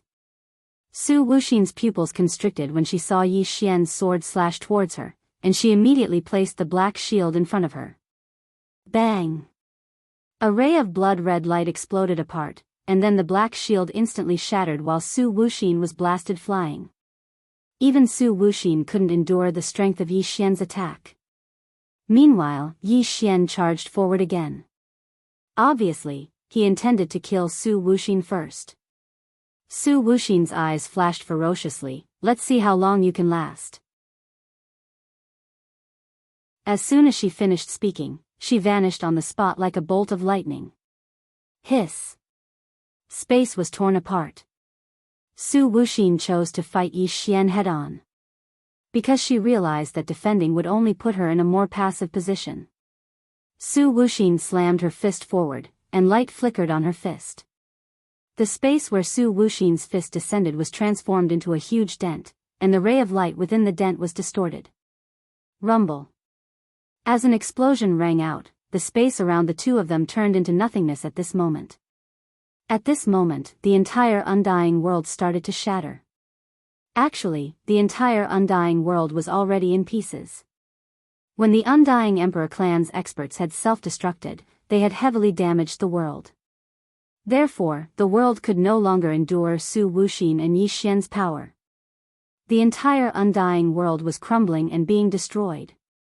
Just then, Yi Xian disappeared on the spot. In the distance, Su Wuxin frowned slightly, and then she suddenly slammed her fist forward. Rumble. A powerful force swept out from her fist like a mountain torrent, and this force forcefully shattered the ray of light. But at this moment, Yi Xian appeared in front of her, and his sword stabbed towards her throat. Su Wuxin slammed her hands together, and this time, she blocked Yi Xian's sword. Rumble. Su Wuxin's hands trembled violently, and she spat out a mouthful of blood. Su Wuxin's expression turned fierce, and she stomped her right foot, releasing Yi Xian's sword. She tilted her head, and her right fist slammed towards Yi Xian's abdomen. At this moment, Yi Xian's sword changed from a stab to a slash. Boom! Chi! Yi Xian's entire body arched as he was sent flying, and Su Wuxin's right arm was also sent flying. In the distance, Yi Xian had just stopped, and he spat out a mouthful of blood. His entire body had been torn apart. If it weren't for the violet aura and the undying bloodline, this punch would have been enough to kill him. Even with the violet aura and the undying bloodline, he still felt terrible. This was because he no longer had a powerful physical body. In the distance, Su Wuxin was extremely weak. She'd exhausted a great deal of her strength, and she'd been heavily injured by Yi Xian's sword. Most importantly, she didn't have the terrifying regenerative abilities that Yi Xian possessed. Su Wuxin wiped the blood from the corner of her mouth, and then she looked up at Yi Xian. Meanwhile, the surrounding experts of the Void tribe were about to attack, but Su Wuxin stopped them. Although Yi Xian looked extremely weak right now, he still had the strength to attack. But now, there were not many people present who could withstand Yi Xian's sword. Even a peri-celestial realm expert couldn't stop it. After overdrafting his vitality and coupled with the terrifying power of his bloodline, Yi Xian's strength had far surpassed the peri-celestial realm and was close to the transcendent god realm. Su Wuxin walked slowly towards Yi Xian. In the distance, Yi Xian stood with his sword in hand, and his aura was growing stronger and stronger to an abnormal degree. Su Wuxin suddenly punched from afar. Bang! A fist tore through boundless space of darkness and smashed towards Yi Xian. Yi Xian suddenly slashed his sword down. Bang! The fist was instantly blasted apart. Meanwhile, Su Wuxin suddenly appeared in front of him and smashed her fist towards his face. Yi Xian didn't defend against this punch, and he stabbed his sword at Su Wuxin's chest instead. Moreover, Su Wuxin didn't choose to defend against it as well. Hiss! Bang! Yi Xian was blasted flying once more. At the same time, his body started to crack apart inch by inch. When he finally stopped, his body had vanished, and only his soul remained. Moreover, his soul was growing more and more illusory. On the other hand, Su Wuxin was pushed almost 3 kilometers back. She knelt down on one knee while blood flowed incessantly from her mouth. Her injuries weren't any lesser than Yi Xian's. If not for the power of the bloodline in her body suppressing Yi Xian's sword energy, she would have died when Yi Xian's sword pierced her abdomen. Both of them possessed top-rate bloodlines. Su Wuxin raised her head and gazed at Yi Xian. Meanwhile, Yi Xian's soul suddenly floated towards her. Su Wuxin's pupils constricted when she witnessed this scene. This fellow can still attack. Su Wuxin stared fixedly at Yi Xian. Kill him. At this moment, she was unable to attack any longer. Because Yi Xian had 3 strands of sword energy within her body, so she would definitely die if she attacked. The experts of the void race in the surroundings charged towards Yi Xian when they heard her. In the distance, Yi Xian wielded his sword and walked toward the void tribe powerhouses. At this moment, because his physical body had been destroyed, his insane demon bloodline was slowly disappearing, so his consciousness was gradually recovering. Yi Xian gazed at the experts of the void race who were charging towards him from afar, and he spoke softly, "Farewell." As he spoke, he was about to ignite his soul. Meanwhile, the sword spirit in his grasp suddenly started trembling. A moment later, it transformed into a woman in a red dress who appeared in front of Yi Xian. She gazed at Yi Xian. "Master has always cared about you. His concern for you is no less than Tianming's. It's the first time you've been another's son, and it's the first time he's become a father as well. He definitely didn't do well, so don't blame him." As soon as she finished speaking, she turned around and started walking towards the experts of the void race. Su Wuxin stared fixedly at her. "You're just a sword." She gazed coldly at him. "I'm a sword, but I'm Yang Ye's sword." As soon as she finished speaking, she tapped the tip of her foot against the ground and swung her sword. Hiss! In an instant, a few hundred heads flew into the air.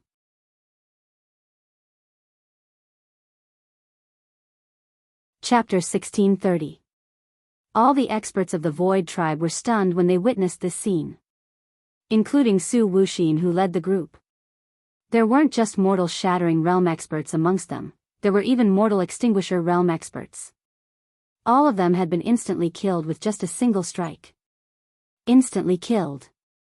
Su Wuxin stared fixedly at the woman in a red dress, and his eyes were filled with disbelief. At this moment, Yi Xian was slightly stunned as well. The sword spirit is that strong? He'd always thought that the sword spirit was just a sword, a comparatively stronger sword.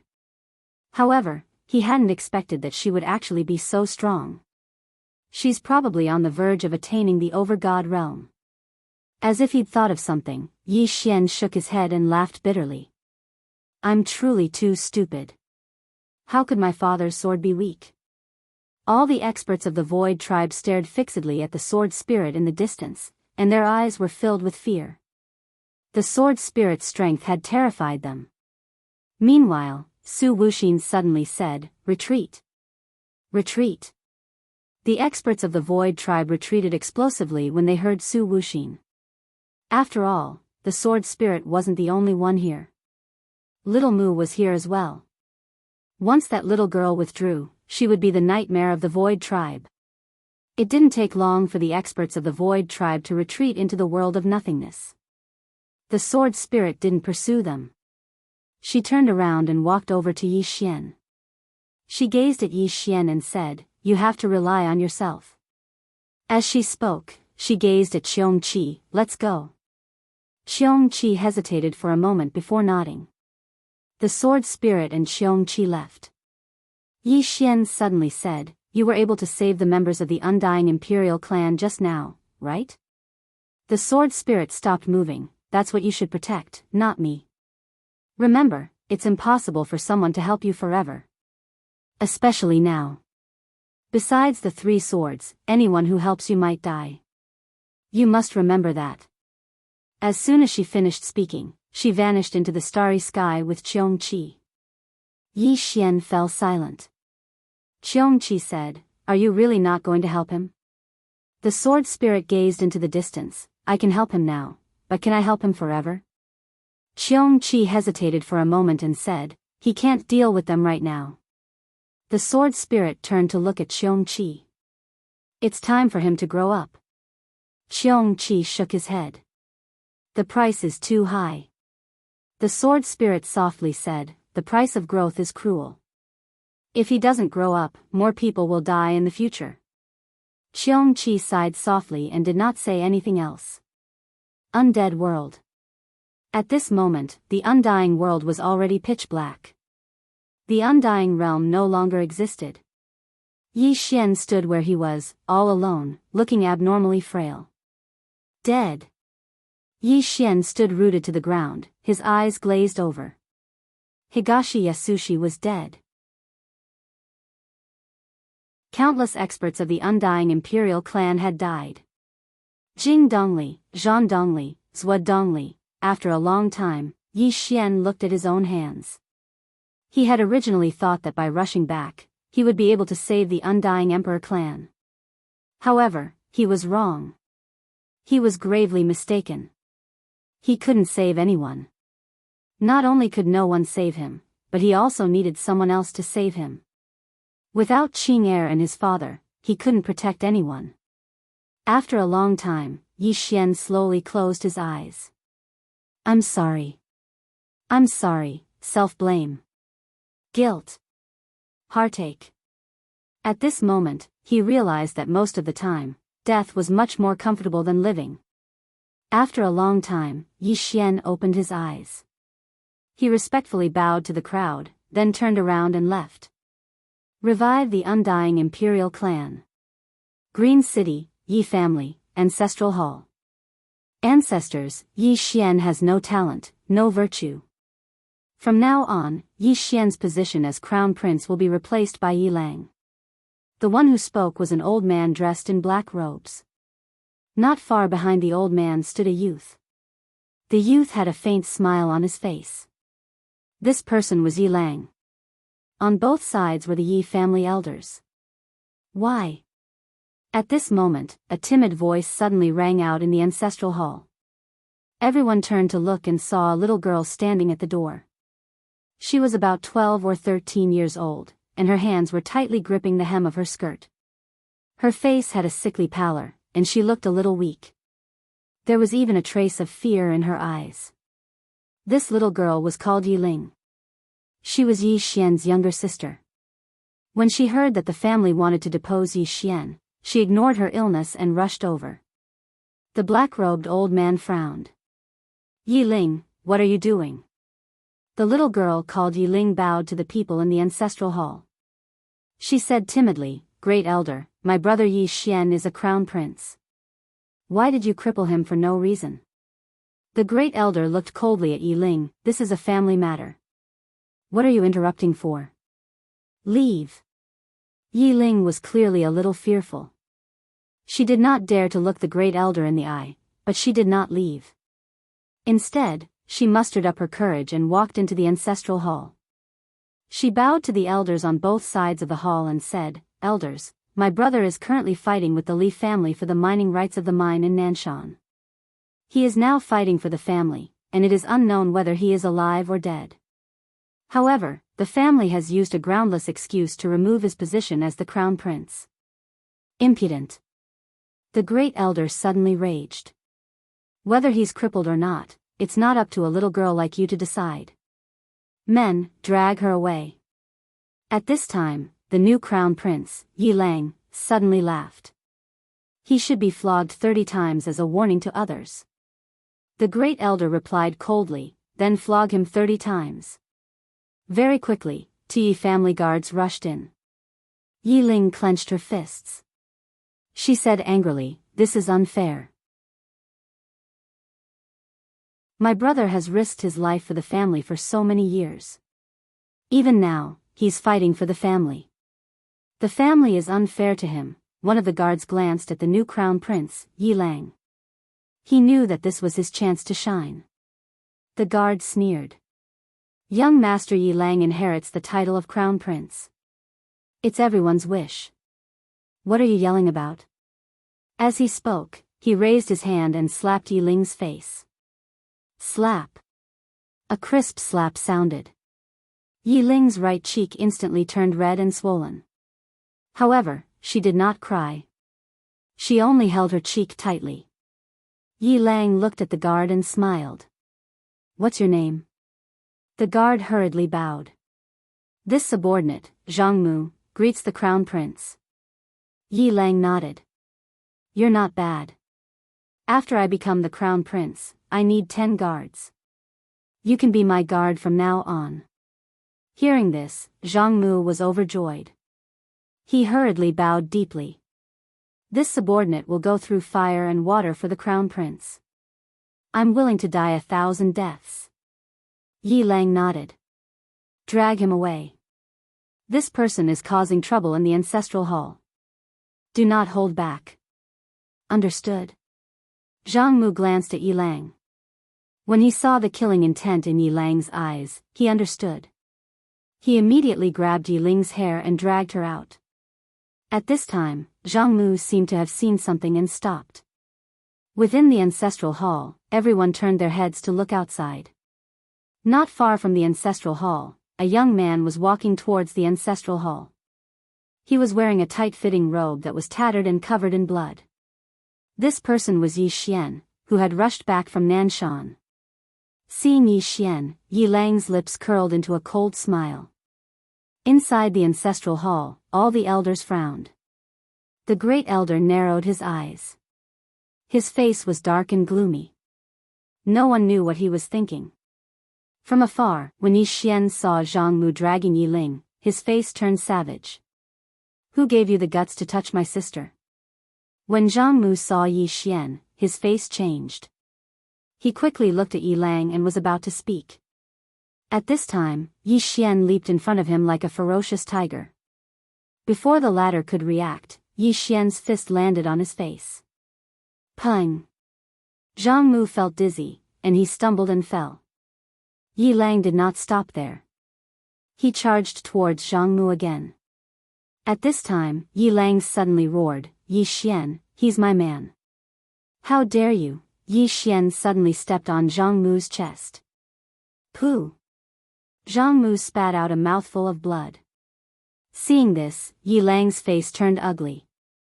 Yi Xian lifted his head to look at him, asking savagely, your man? As he spoke, he stomped on Jianghu's face.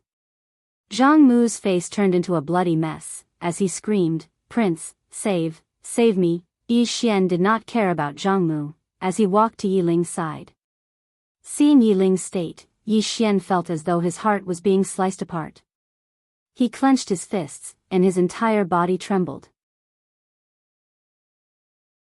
When Yi Ling saw Yi Xian, her tears flowed, brother, it hurts, it hurts. Hearing this, Yi Xian's expression turned savage. In the next instant, he charged in front of Jianghu and kicked Jianghu's head. Pung! Qingcheng, Yi Clan, Ancestral Hall. Ancestors, Yi Xian has no talent, no virtue. From now on, Yi Xian's position as prince shall be replaced by Yi Lang. The one who spoke was an old man in black robes. Not far behind the old man, there was a youth with a faint smile on his face. This person was Yi Lang. On both sides, there were the elders of the Yi clan. Why? Right at this moment, a slightly timid voice suddenly resounded within the ancestral hall. Everyone turned to look and saw a little girl standing at the door. She was about 12 or 13 years old, and her hands were tightly gripping the hem of her skirt. Her face had a sickly pallor, and she looked a little weak. There was even a trace of fear in her eyes. This girl was called Yi Ling, and she was Yi Xian's younger sister. When she heard that Yi Xian was to be replaced, she disregarded her illness and rushed over. The black-robed old man frowned. "Yi Ling, what are you doing?" The little girl called Yi Ling bowed to everyone in the hall, as she asked timidly, "Great elder, my brother, Yi Xian, is the prince. Why did you cripple him for no reason?" The great elder looked at Yi Ling coldly. "This is a matter of the clan. What are you interrupting for? Leave." Yi Ling was clearly a little fearful. She did not dare to look the great elder in the eye, but she did not leave. Instead, she mustered up her courage and walked into the ancestral hall. She bowed to the elders on both sides of the hall and said, "Elders, my brother is currently fighting with the Li family for the mining rights of the mine in Nanshan. He is now fighting for the family, and it is unknown whether he is alive or dead. However, the family has used a groundless excuse to remove his position as the crown prince. This is truly unfair. Impudent." The great elder suddenly raged. "Whether he's stripped or not, it's not up to a little girl like you to decide. Men, drag her away." At this time, the new prince, Yi Lang, suddenly laughed. "He should be flogged 30 times, as a warning to others." The great elder replied coldly, "Then flog him 30 times. Very quickly, Yi clan guards rushed in. Yi Ling clenched her fists, and said angrily, "This is unfair. My brother has risked his life for the clan for so many years, and even now, he's fighting for the clan. The clan is unfair to him." One of the guards glanced at the new prince, Yi Lang. He knew that this was his chance to shine. The guard sneered, "Young Master Yi Lang inherits the position of prince. What are you yelling about?" As he spoke, he raised his hand and slapped Yi Ling's face. Slap. A crisp slap sounded, and the right side of Yi Ling's face instantly swelled up. But she did not cry, and only held her cheek tightly. Yi Lang looked at the guard, and smiled. "What's your name?" The guard hurriedly bowed. "Subordinate Jianghu greets the crown prince." Yi Lang nodded. "You're not bad. After I become the prince, I need 10 guards. You can be my guard from now on." Hearing this, Jianghu was overjoyed, and quickly bowed deeply. "I'll go through fire and water for the prince, and I'll do anything for you." Yi Lang nodded. "Drag him away. This person is disturbing the ancestral hall. Don't hold back, understand?" Jianghu glanced at Yi Lang, and when he saw the murderous intent in Yi Lang's eyes, he understood. He immediately grabbed Yi Ling's hair and dragged her out. At this moment, Jianghu suddenly stopped as if he had seen something. In the ancestral hall, everyone turned their heads to look outside. Not far from the ancestral hall, a young man was walking towards the ancestral hall. The young man was wearing a tight-fitting robe that was tattered, and there was blood everywhere. The young man was Yi Xian, who had rushed back from Nanshan. Seeing Yi Xian, Yi Lang's mouth curled into a cold smile. In the ancestral hall, the elders frowned. The great elder narrowed his eyes, and his face was dark. No one knew what he was thinking. From afar, when Yi Xian saw Jianghu dragging Yi Ling, his face turned savage. "Who gave you the guts to touch my sister?" When Jianghu saw Yi Xian, his face changed. He quickly looked at Yi Lang, and was about to speak. At this time, Yi Xian leaped in front of him like a ferocious tiger. Before the latter could react, Yi Xian's fist landed on his face. Pung! Jianghu felt a wave of dizziness, and he stumbled and fell. However, Yi Ling did not stop there. He rushed towards Jianghu again. At this time, Yi Lang suddenly roared, "Yi Xian, he's my man, how dare you? Yi Xian suddenly stepped on Jianghu's chest. Pooh! Jianghu spat out a mouthful of blood. Seeing this, Yi Lang's face turned ugly, while Yi Xian lifted his head to look at him, asking savagely, "Your man?" As he spoke, he stepped on Jianghu's face. Jianghu's face turned into a bloody mess, as he screamed, "Prince, save me!" Yi Xian did not care about Jianghu, as he walked to Yi Ling's side. Seeing Yi Ling's state, Yi Xian felt as though his heart was being sliced by a knife. He clenched his fists, and his entire body trembled. When Yi Ling saw Yi Xian, her tears flowed. "Brother, it hurts, it hurts." Hearing this, Yi Xian's expression turned savage. In the next instant, he charged in front of Jianghu, and kicked Jianghu's head. Pung!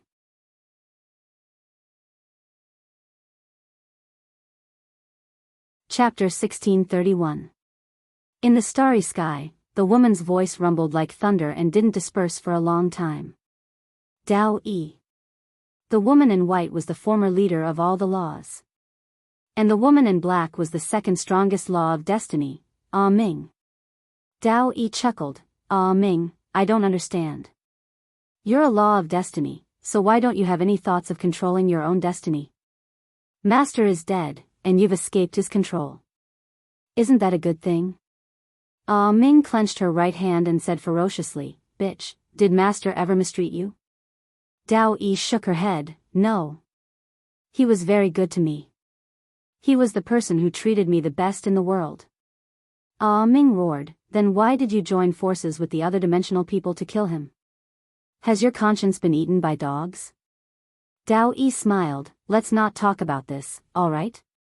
Ah Ming's expression was ferocious. "Dao Yi, Master liked you the most and valued you the most. He was prepared to let you take over his position, but he never imagined that the person he trusted the most, the person he loved the most, would betray him." As she spoke, she pointed at Dao Yi, "Bitch, if it wasn't for you, how could Master have perished?"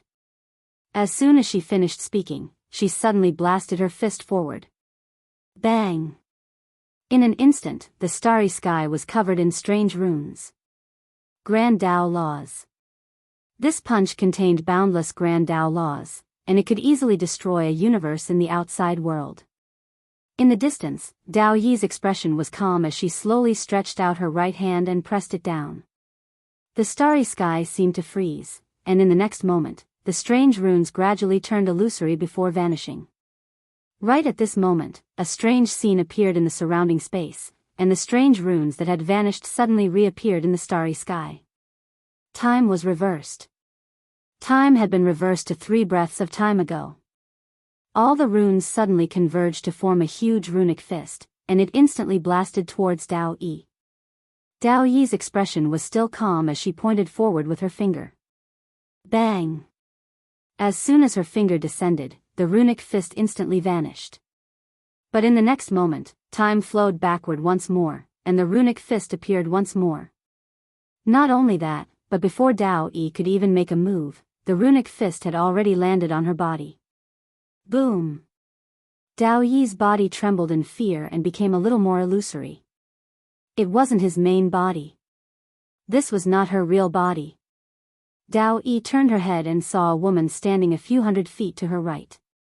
The woman was wearing a simple cotton dress. Her right hand was hidden in her sleeve, and her left hand was placed in front of her chest. At this moment, she was also looking at Dao Yi. Time Law.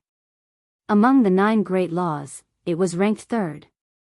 Dao Yi glanced at the laws of time and smiled. "Third brother, I didn't expect you to be able to use the laws of time to such an extent. No wonder Master often praised you." The life law shook its head. "Dao Yi, please don't mention Master. You're not worthy." Dao Yi smiled and said, "Don't mention it." Then, she looked at the law of destiny. "Ah Ming, you should be able to feel that the boundary that Master set up is slowly disappearing. Once it disappears, you guys won't be able to defend this place." Ah Ming sneered. "Do you want us to surrender?" Dao Yi smiled. "You definitely won't." Ah Ming was expressionless. Then why are you here talking nonsense? Dao Yi looked at Ah Ming and smiled. Ah Ming, you've already sacrificed your eyes for this universe. Why? Do you want to continue sacrificing your life? Qingcheng, Yi family's ancestral shrine. Ancestors, Yi Xian has no talent and no virtue. From now on, Yi Xian's position as the crown prince will be replaced by Yi Lang. The one who spoke was an old man in a black robe. Not far behind the old man stood a youth with a faint smile on his face. This person was Yi Lang. On both sides were the Yi family's elders. Why? At this time, a timid voice rang out in the ancestral shrine. Everyone turned to look and saw a little girl standing at the door. She was about 12 or 13 years old, and her hands were tightly gripping the hem of her skirt. Her face had a sickly pallor, and she looked a little weak. There was even a trace of fear in her eyes. Her name was Yi Ling, and she was Yi Xian's younger sister. When she heard that Yi Xian was to be replaced, she ignored her illness and rushed over. The black-robed old man frowned. Yi Ling, what are you doing? The girl called Yi Ling bowed to everyone in the ancestral shrine, asking timidly, Great Elder, my brother, Yi Xian, is the crown prince. Why did you cripple him? The Great Elder looked at Yi Ling coldly. This is a family matter. What are you interrupting for? Leave. Yi Ling was obviously afraid, not daring to look at the Great Elder. However, she did not leave. Instead, she mustered up her courage and walked into the ancestral shrine. Once again, she bowed to the elders. Dear elders, my brother is fighting with the Li family for the mining rights. He's fighting for the family, and we don't know if he's dead or alive. Yet, the family is using a groundless excuse to strip him of his position. This is unfair. Impudent. The Great Elder suddenly raged. Whether he's stripped or not, it's not up to a little girl like you to decide. Men, drag her away. At this time, the new crown prince, Yi Lang, suddenly laughed. He should be flogged 30 times as a warning to others. The Great Elder replied coldly, then flog him 30 times. Very quickly, Yi family's guards rushed in. Yi Ling clenched her fists and said angrily, This is unfair. My brother has risked his life for the family for so many years. Even now, he's fighting for the family. The family is unfair to him. One of the guards glanced at the new crown prince, Yi Lang. He knew that his chance to shine had come. The guard sneered, Young Master Yi Lang inherits the crown prince's position. It's everyone's wish. What are you shouting for? As he spoke, he raised his hand and slapped Yi Ling's face. Slap. A crisp slap sounded, and the right side of Yi Ling's face instantly turned red and swollen. However, she didn't cry. She just held her cheek tightly. Yi Lang looked at the guard and smiled, What's your name? The guard hurriedly bowed. This subordinate, Jianghu, greets the crown prince. Yi Lang nodded, You're not bad. After I become the crown prince, I'll need 10 personal guards. From now on, you'll be my personal guard. Hearing this, Jianghu was overjoyed, and hurriedly bowed deeply. This subordinate is willing to go through fire and water for the crown prince. I'm willing to risk my life for you. Yi Lang nodded, Drag him away. This person is causing trouble in the ancestral hall. Don't hold back. Understood. Jianghu glanced at Yi Lang, and when he saw the killing intent in Yi Lang's eyes, he understood. He immediately grabbed Yi Ling's hair and dragged her out. At this time, Jianghu seemed to have seen something, and he suddenly stopped. Inside the ancestral hall, everyone turned their heads to look outside the hall. Not far from the ancestral hall, a young man was walking towards the ancestral hall. He was wearing a tight-fitting robe that was tattered and covered in blood. This person was Yi Xian, who had rushed back from the Nanshan. Seeing Yi Xian, Yi Lang's lips curled into a cold smile. Inside the ancestral hall, all the elders frowned. The Great Elder's eyes narrowed, and his face darkened. No one knew what he was thinking. From afar, when Yi Xian saw Jianghu dragging Yi Ling, his face turned savage. Who gave you the guts to touch my sister? When Jianghu saw Yi Xian, his face changed. He hurriedly looked at Yi Lang and was about to speak. At this time, Yi Xian was like a ferocious tiger, leaping in front of him. Before the latter could react, Yi Xian's fist landed on his face. Bang! Jianghu felt a wave of dizziness, and he stumbled and fell. However, Yi Ling did not stop there. He rushed towards Jianghu again. At this time, Yi Lang suddenly roared, "Yi Xian, he's my man." "How dare you?" Yi Xian suddenly stepped on Jianghu's chest. Pooh!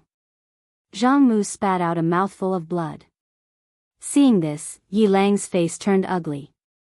Yi Xian lifted his head to look at him, asking savagely, "Your man?" As he spoke, he stepped on Jianghu's face. Jianghu's entire face was a bloody mess, as he screamed, "Prince, save me." Yi Xian did not care about Jianghu, as he walked to Yi Ling's side. Seeing Yi Ling's state, Yi Xian felt as though his heart was being sliced by a knife. He clenched his fists, and his entire body trembled. When Yi Ling saw Yi Xian, her tears flowed. "Brother, it hurts, it hurts." Hearing this, Yi Xian's expression turned savage. In the next instant, he charged in front of Jianghu and kicked Jianghu's head.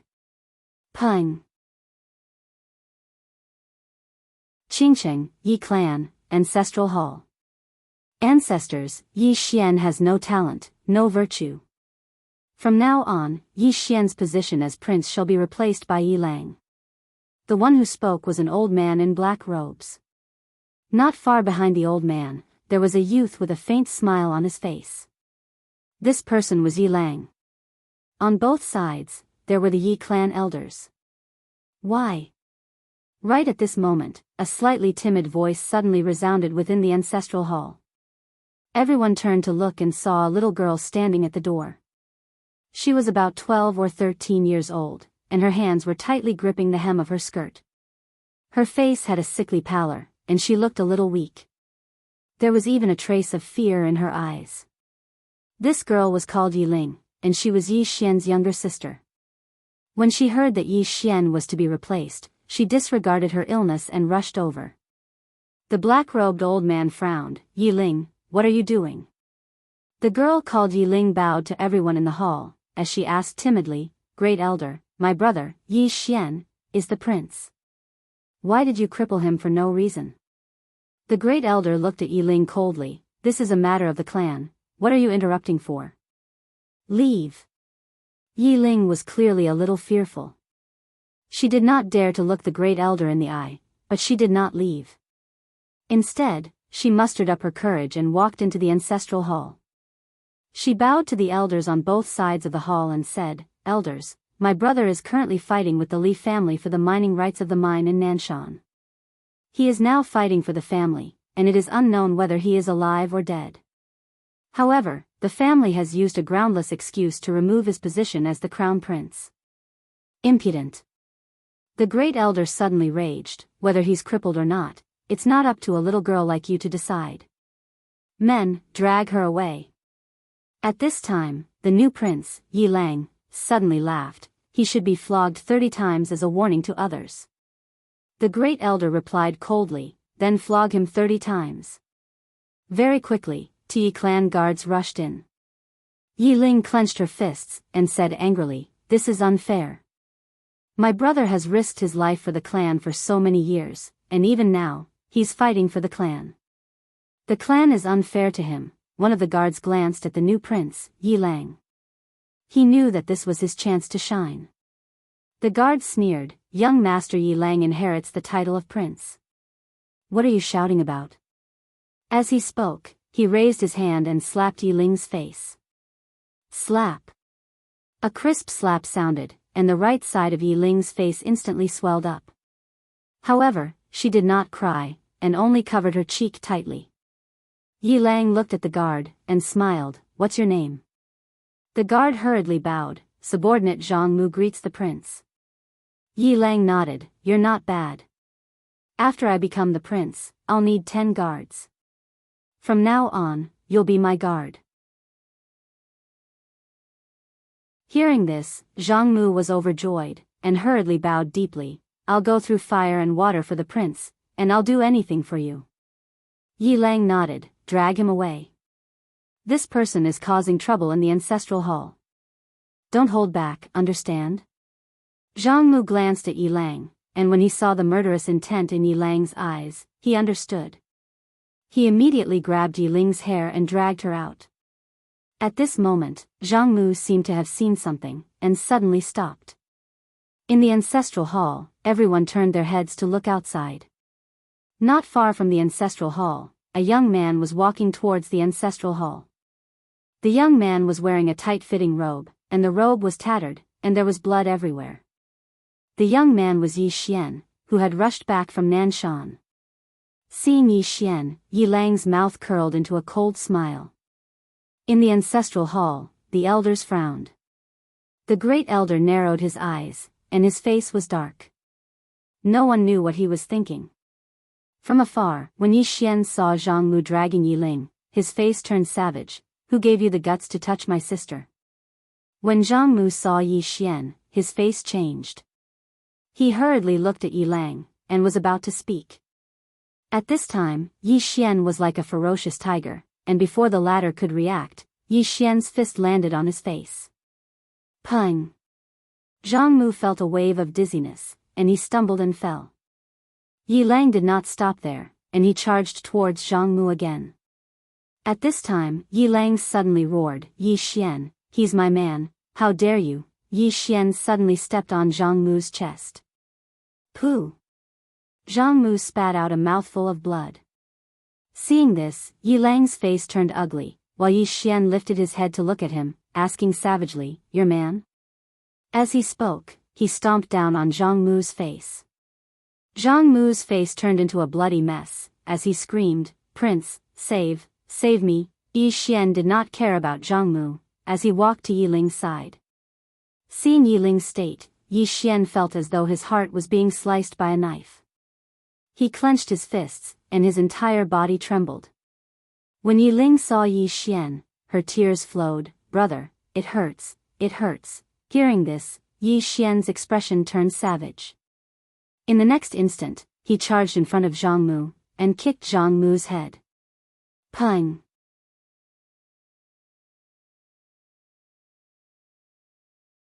Chapter 1632. Yi Xian knew very well that with his current strength, he could not fight against the Void Tribe at all. Acting recklessly would only send more people to their deaths. Moreover, his intuition told him that there must be a stronger powerhouse behind the Void Tribe. That was because the Void Tribe was backed by the laws of the universe. The assassins who stopped Little Mu earlier were nurtured by the laws of the universe. The laws of the universe must have nurtured transcendent powerhouses, and there were definitely many of them. After Yi Xian and Little Mu left, the Earth Spirit clan began to speed up the construction of the world's #1 armor.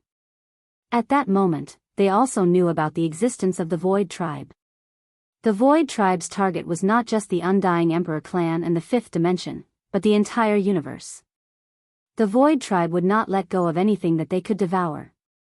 The Earth Spirit clan was also in danger. In order to build the world's #1 armor, the Earth Spirit clan could be said to have used all the power of the clan, including all the top-grade materials that the Earth Spirit clan had collected in history. The destruction of the War God's armor was extremely embarrassing for the Earth Spirit clan. The ultimate treasure of the Earth Spirit clan was smashed into pieces by a single punch. It was too embarrassing.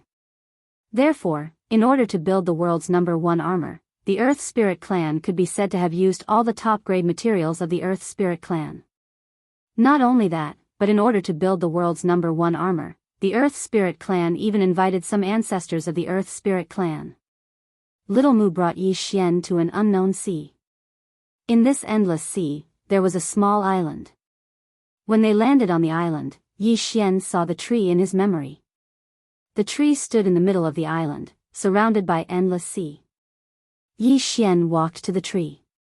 At that moment, there was no one under the tree. At the side, Xiaomu looked around with tears in his eyes. This was the happiest place she had ever been. Now, everything was the same, but the people had changed. Yi Xian slowly closed his eyes.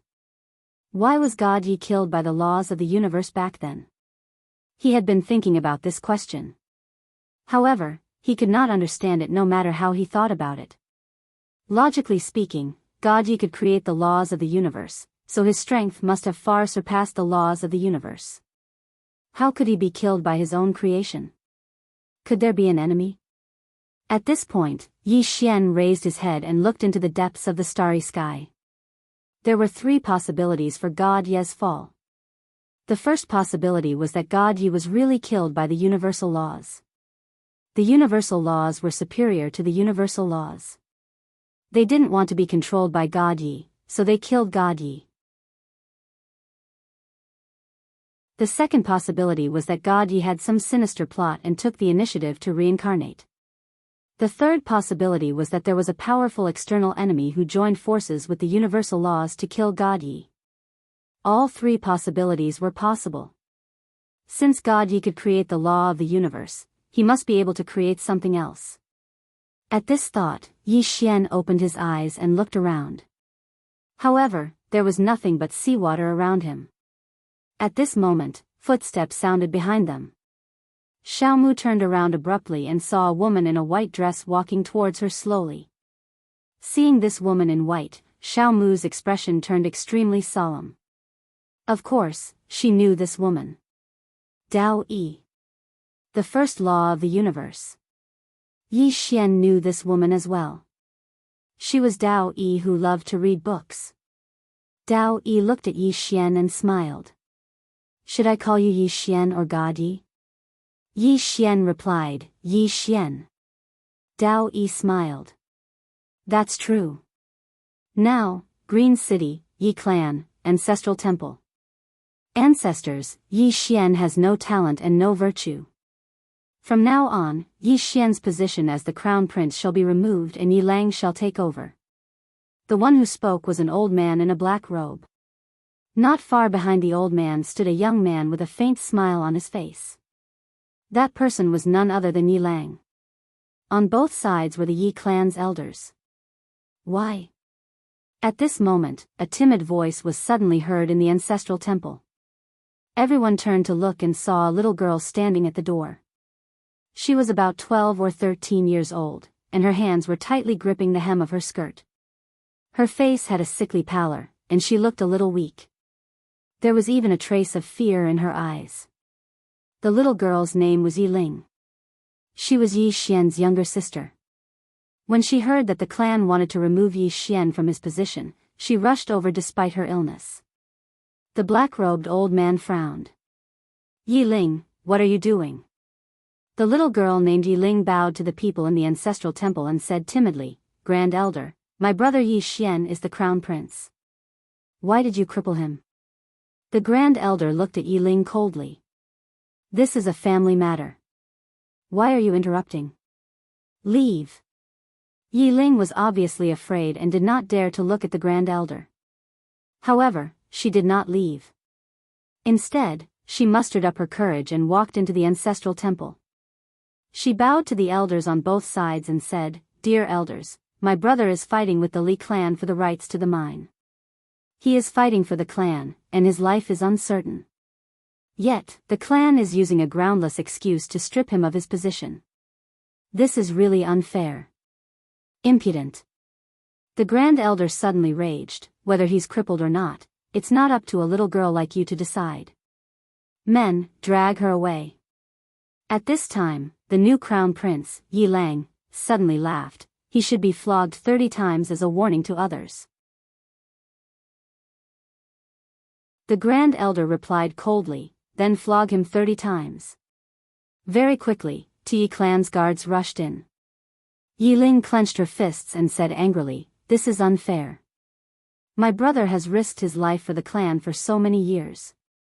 Even now, he's fighting for the clan.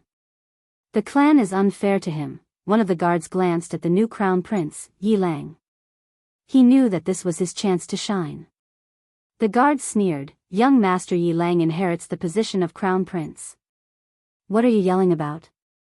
As he spoke, he raised his hand and slapped Yi Ling's face. Slap. A crisp slap was heard. Yi Ling's right cheek instantly turned red and swollen. However, she did not cry. She only covered her cheek tightly. Yi Lang looked at the guard and smiled. What's your name? The guard quickly bowed. Subordinate Jianghu greets the crown prince. Yi Lang nodded. You're not bad. After I become the crown prince, I need 10 guards. You can be my guard from now on. Hearing this, Jianghu was overjoyed. He quickly bowed deeply. Subordinate will go through fire and water for the crown prince. I'm willing to risk my life for you. Yi Lang nodded. Drag him away. This person is disturbing the ancestral hall. Don't hold back. Understood. Jianghu glanced at Yi Lang. When he saw the murderous intent in Yi Lang's eyes, he understood. He immediately grabbed Yi Ling's hair and dragged her out. At this moment, Jianghu suddenly stopped as if he had seen something. In the ancestral hall, everyone turned their heads to look outside. Not far from the ancestral hall, a young man was walking towards the ancestral hall. The young man wore a tight-fitting robe that was tattered and covered in blood. The young man was Yi Xian, who had rushed back from Nanshan. Seeing Yi Xian, Yi Lang's mouth curled into a cold smile. In the ancestral hall, the elders frowned. The great elder narrowed his eyes. His face was dark and gloomy. No one knew what he was thinking.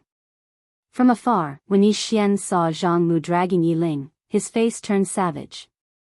Who gave you the guts to touch my sister? When Jianghu saw Yi Xian, his face changed. He quickly looked at Yi Lang and was about to speak. At this moment, Yi Xian leaped in front of him like a ferocious tiger. Before the latter could react, Yi Xian's fist landed on his face. Pung! Jianghu felt dizzy, and he stumbled and fell.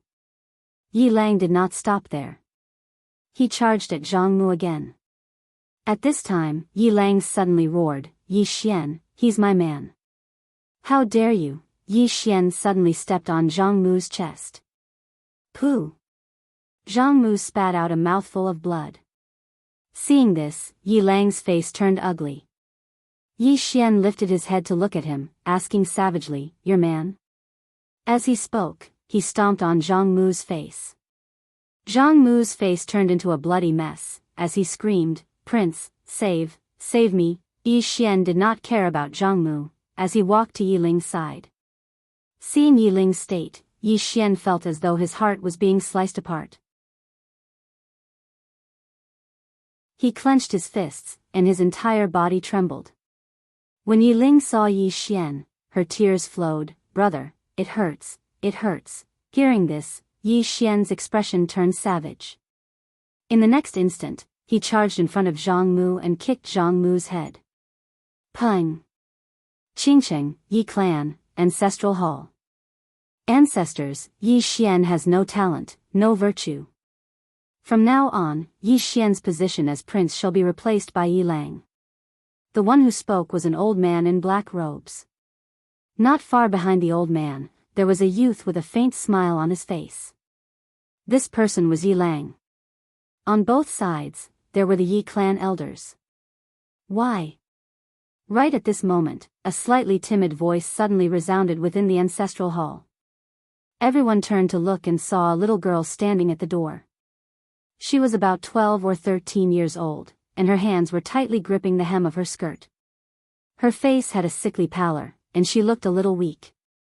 There was even a trace of fear in her eyes. This girl was called Yi Ling, and she was Yi Xian's younger sister. When she heard that the clan wanted to remove Yi Xian, she disregarded her illness and rushed over.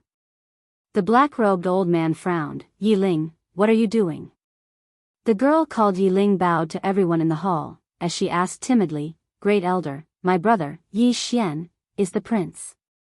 Why did you cripple him for no reason? The Great Elder looked at Yi Ling coldly. This is a matter of the clan, why are you butting in? Leave. Yi Ling was clearly a little fearful. She did not dare to look the Great Elder in the eye, but she did not leave. Instead, she mustered up her courage and walked into the ancestral hall.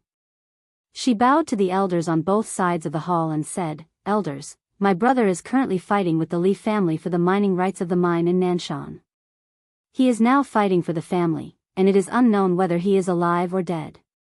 However, the family has used a groundless excuse to remove his position as the crown prince. Impudent. The great elder suddenly raged, whether he's stripped or not, it's not up to a little girl like you to decide. Men, drag her away. At this time, the new prince, Yi Lang, suddenly laughed. He should be flogged 30 times as a warning to others. The great elder replied coldly, then flog him 30 times. Very quickly, Yi clan guards rushed in. Yi Ling clenched her fists, and said angrily, "This is unfair. My brother has risked his life for the clan for so many years, and even now, he's fighting for the clan. The clan is unfair to him." One of the guards glanced at the new prince, Yi Lang. He knew that this was his chance to shine. The guard sneered, "Young Master Yi Lang inherits the position of prince. What are you shouting for?" As he spoke, he raised his hand and slapped Yi Ling's face. Slap. A crisp slap sounded, and the right side of Yi Ling's face instantly swelled up. However, she did not cry, and only covered her cheek tightly. Yi Lang looked at the guard, and smiled, "What's your name?" The guard hurriedly bowed. "Subordinate Jianghu greets the prince." Yi Lang nodded, "You're not bad. After I become the prince, I'll need 10 guards. From now on, you'll be my guard." Hearing this, Jianghu was overjoyed, and hurriedly bowed deeply. "I'll go through fire and water for the prince, and I'll do anything for you." Yi Lang nodded, "Drag him away. This person is causing trouble in the ancestral hall. Don't hold back, understand?" Jianghu glanced at Yi Lang, and when he saw the murderous intent in Yi Lang's eyes, he understood. He immediately grabbed Yi Ling's hair and dragged her out. At this moment, Jianghu seemed to have seen something, and suddenly stopped. In the ancestral hall, everyone turned their heads to look outside. Not far from the ancestral hall, a young man was walking towards the ancestral hall. The young man was wearing a tight-fitting robe, and the robe was tattered, and there was blood everywhere. The young man was Yi Xian, who had rushed back from Nanshan. Seeing Yi Xian, Yi Lang's mouth curled into a cold smile. In the ancestral hall, the elders frowned. The great elder narrowed his eyes, and his face was dark. No one knew what he was thinking. From afar, when Yi Xian saw Jianghu dragging Yi Ling, his face turned savage. "Who gave you the guts to touch my sister?" When Jianghu saw Yi Xian, his face changed. He hurriedly looked at Yi Lang, and was about to speak. At this time, Yi Xian was like a ferocious tiger, and before the latter could react, Yi Xian's fist landed on his face. Pung! Jianghu felt a wave of dizziness, and he stumbled and fell. Yi Lang did not stop there, and he charged towards Jianghu again. At this time, Yi Lang suddenly roared, "Yi Xian, he's my man, how dare you!" Yi Xian suddenly stepped on Jianghu's chest. Pooh! Jianghu spat out a mouthful of blood. Seeing this, Yi Lang's face turned ugly, while Yi Xian lifted his head to look at him, asking savagely, "Your man?" As he spoke, he stomped down on Jianghu's face. Jianghu's face turned into a bloody mess, as he screamed, "Prince, save me!" Yi Xian did not care about Jianghu, as he walked to Yi Ling's side. Seeing Yi Ling's state, Yi Xian felt as though his heart was being sliced by a knife. He clenched his fists, and his entire body trembled. When Yi Ling saw Yi Xian, her tears flowed. "Brother, it hurts, it hurts." Hearing this, Yi Xian's expression turned savage. In the next instant, he charged in front of Jianghu, and kicked Jianghu's head. Pung!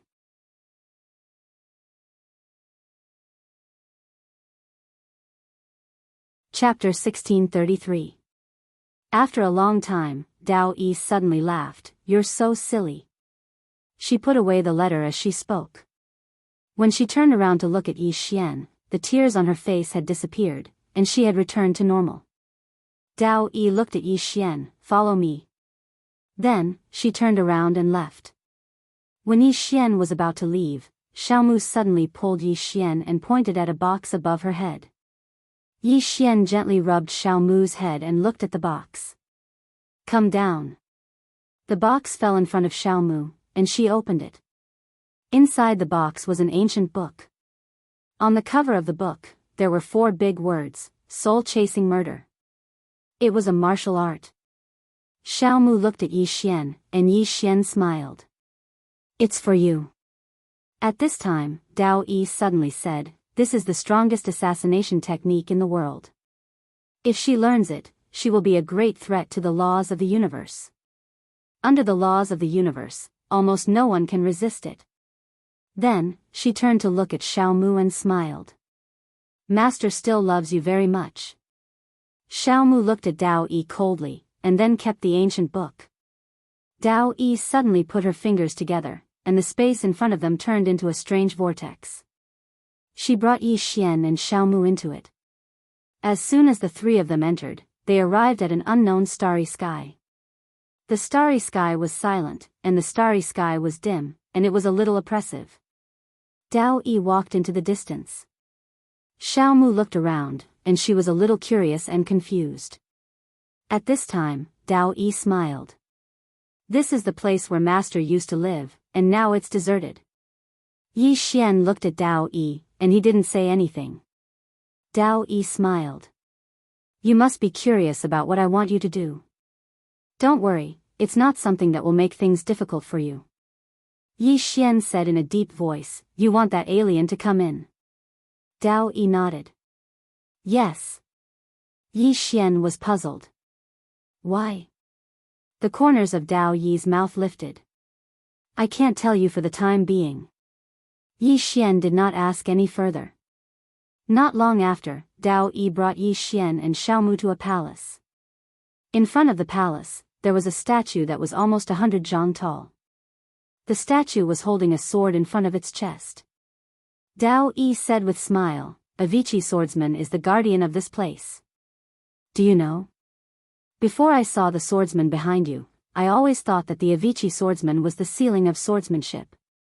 Unfortunately, that was not the case.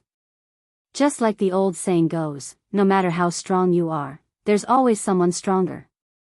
Yi Xian looked at the swordsman of the Avicii sect. No one knew what he was thinking. Dao Yi asked again, you want to wake him up? Yi Xian nodded. Dao Yi shook his head. Not now. Yi Xian asked. Why? Dao Yi said with a smile, this guy will cause me a lot of trouble. So, you can't wake him up now. Come, lead the way. Only when he senses your aura will he not wake up. Now, he is in a deep slumber. However, his swordsmanship will guard this place instinctively. I don't want to fight him because if I do, he might wake up. So, I need you to lead the way. Yi Xian took another glance at the statue. Dao Yi continued, don't try to wake him up. Otherwise, you won't be able to bear the consequences. Green City, Yi family's ancestral shrine. Ancestors, Yi Xian is incompetent and immoral. From now on, Yi Xian's position as the crown prince will be replaced by Yi Lang. The one who spoke was an old man in black robe. Not far behind the old man stood a young man with a faint smile on his face. This person was Yi Lang. Beside him were the Yi family's elders. Why? At this time, a timid voice rang out in the ancestral shrine. Everyone turned to look and saw a little girl standing at the door. She was about 12 or 13 years old, and her hands were tightly gripping the hem of her skirt. Her face had a sickly pallor, and she looked a little weak. There was even a trace of fear in her eyes. This little girl was called Yi Ling, Yi Xian's younger sister. When she heard that the family wanted to dismiss Yi Xian, she rushed over despite her illness. The black-robed old man frowned. Yi Ling, what are you doing? Yi Ling bowed to the people in the ancestral shrine and said timidly, Great Elder, my brother, Yi Xian, is the crown prince. Why did you cripple him? The great elder looked at Yi Ling coldly. This is a matter of the family. Why are you interrupting? Leave. Yi Ling was clearly a little fearful. She did not dare to look the great elder in the eye, but she did not leave. Instead, she mustered up her courage and walked into the ancestral hall. She bowed to the elders on both sides of the hall and said, "Elders, my brother is currently fighting with the Li family for the mining rights of the mine in Nanshan. He is now fighting for the family, and it is unknown whether he is alive or dead. However, the family has used a groundless excuse to remove his position as the crown prince. Impudent." The great elder suddenly raged, "Whether he's stripped or not, it's not up to a little girl like you to decide. Men, drag her away." At this time, the new crown prince, Yi Lang, suddenly laughed. He should be flogged 30 times as a warning. The great elder replied coldly, "Then flog him 30 times. Very quickly, Yi family's guards rushed in. Yi Ling clenched her fists and said angrily, "This is unfair. My brother has risked his life for the family for so many years. Even now, he's fighting for the family. This is unfair to him." One of the guards glanced at the new crown prince, Yi Lang. He knew that this was his chance to shine. The guard sneered, "Young Master Yi Lang inherits the crown prince position. What are you yelling about?" As he spoke, he raised his hand and slapped Yi Ling's face. Slap. A crisp slap sounded. Yi Ling's right cheek instantly turned red and swollen. However, she did not cry. She just covered her cheek tightly.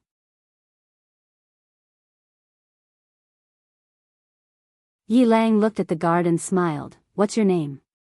The guard quickly bowed. "Subordinate Jianghu greets the crown prince." Yi Lang nodded, "You're not bad. After I become the crown prince, I need 10 guards.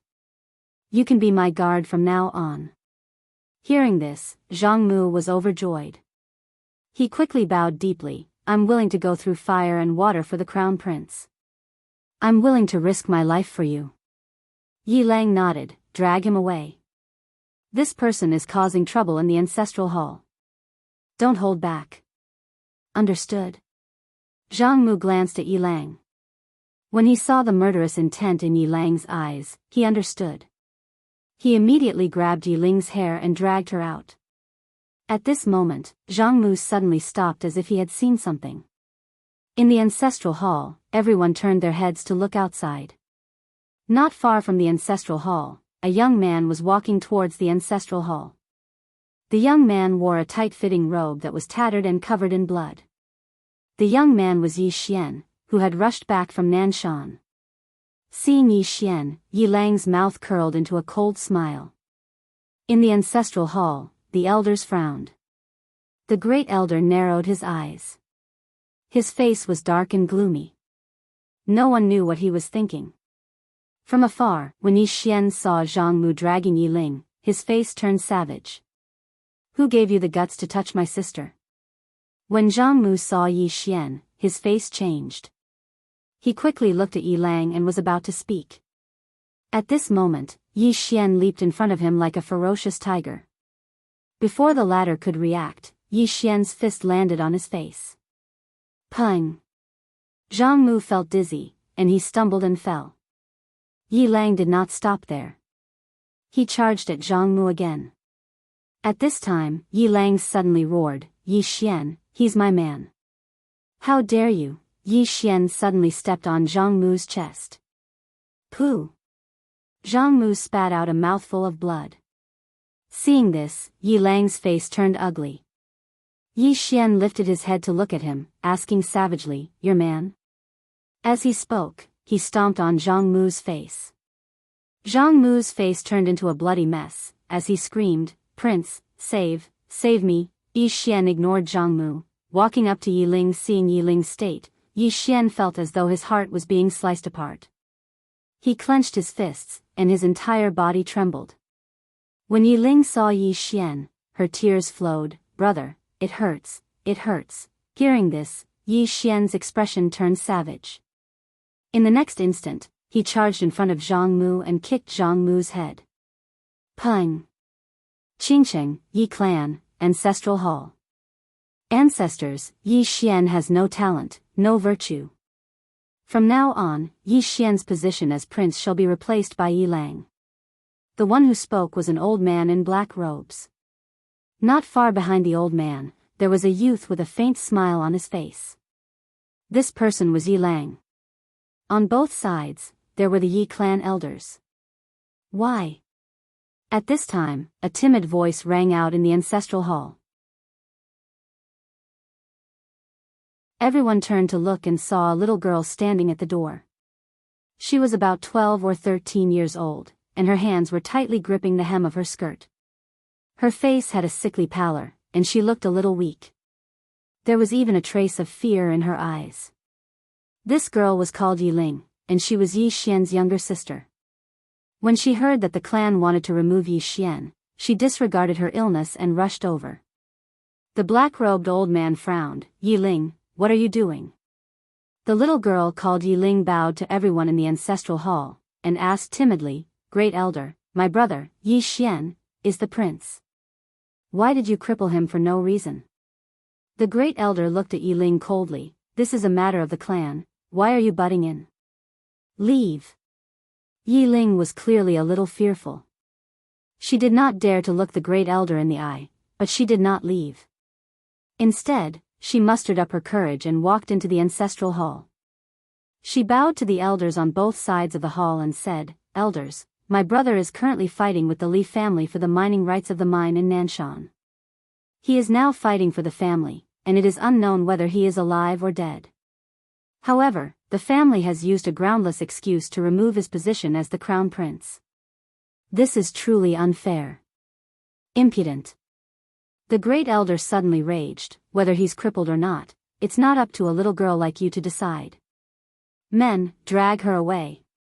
At this time, the new prince, Yi Lang, suddenly laughed. "He should be flogged 30 times as a warning to others." The great elder replied coldly, "Then flog him 30 times. Very quickly, Yi clan guards rushed in. Yi Ling clenched her fists, and said angrily, "This is unfair.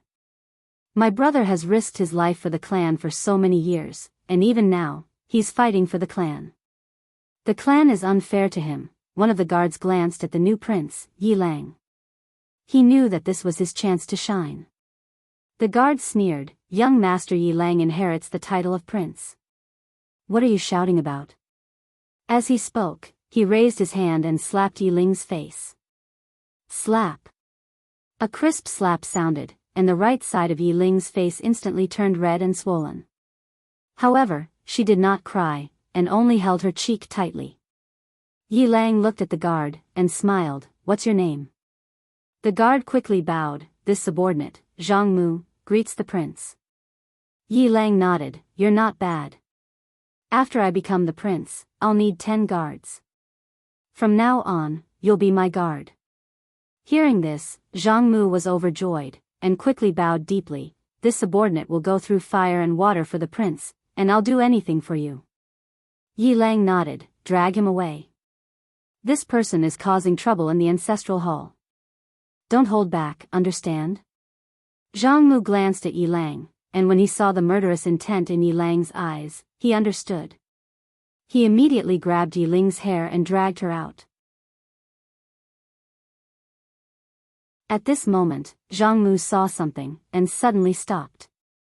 Inside the ancestral hall, everyone turned their heads to look outside the hall. Not far from the ancestral hall, a young man was walking towards the ancestral hall. The young man wore a tight-fitting robe that was tattered, and there was blood everywhere. The young man was Yi Xian, who had rushed back from Nanshan.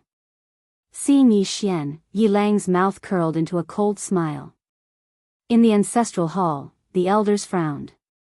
The great elder squinted his eyes, and his face was dark. No one knew what he was thinking. From afar, when Yi Xian saw Jianghu dragging Yi Ling, his face turned savage. "Who gave you the guts to touch my sister?" When Jianghu saw Yi Xian, his face changed. He quickly looked at Yi Lang, and was about to speak. At this time, Yi Xian leaped in front of him like a ferocious tiger. Before the latter could react, Yi Xian's fist landed on his face. Pung! Jianghu felt dizzy, and he stumbled and fell. Yi Lang did not stop there, and rushed towards Jianghu again. At this time, Yi Lang suddenly roared, "Yi Xian, he's my man, how dare you, Yi Xian suddenly stepped on Jianghu's chest. Pooh! Jianghu spat out a mouthful of blood. Seeing this, Yi Lang's face turned ugly, while Yi Xian lifted his head to look at him, asking savagely, "Your man?" As he spoke, he stomped on Jianghu's face. Jianghu's face turned into a bloody mess, as he screamed, "Prince, save me!" Yi Xian did not care about Jianghu, as he walked to Yi Ling's side. Seeing Yi Ling's state, Yi Xian felt as though his heart was being sliced by a knife. He clenched his fists, and his entire body trembled. When Yi Ling saw Yi Xian, her tears flowed. "Brother, it hurts, it hurts." Hearing this, Yi Xian's expression turned savage. In the next instant, he charged in front of Jianghu, and kicked Jianghu's head. Pung!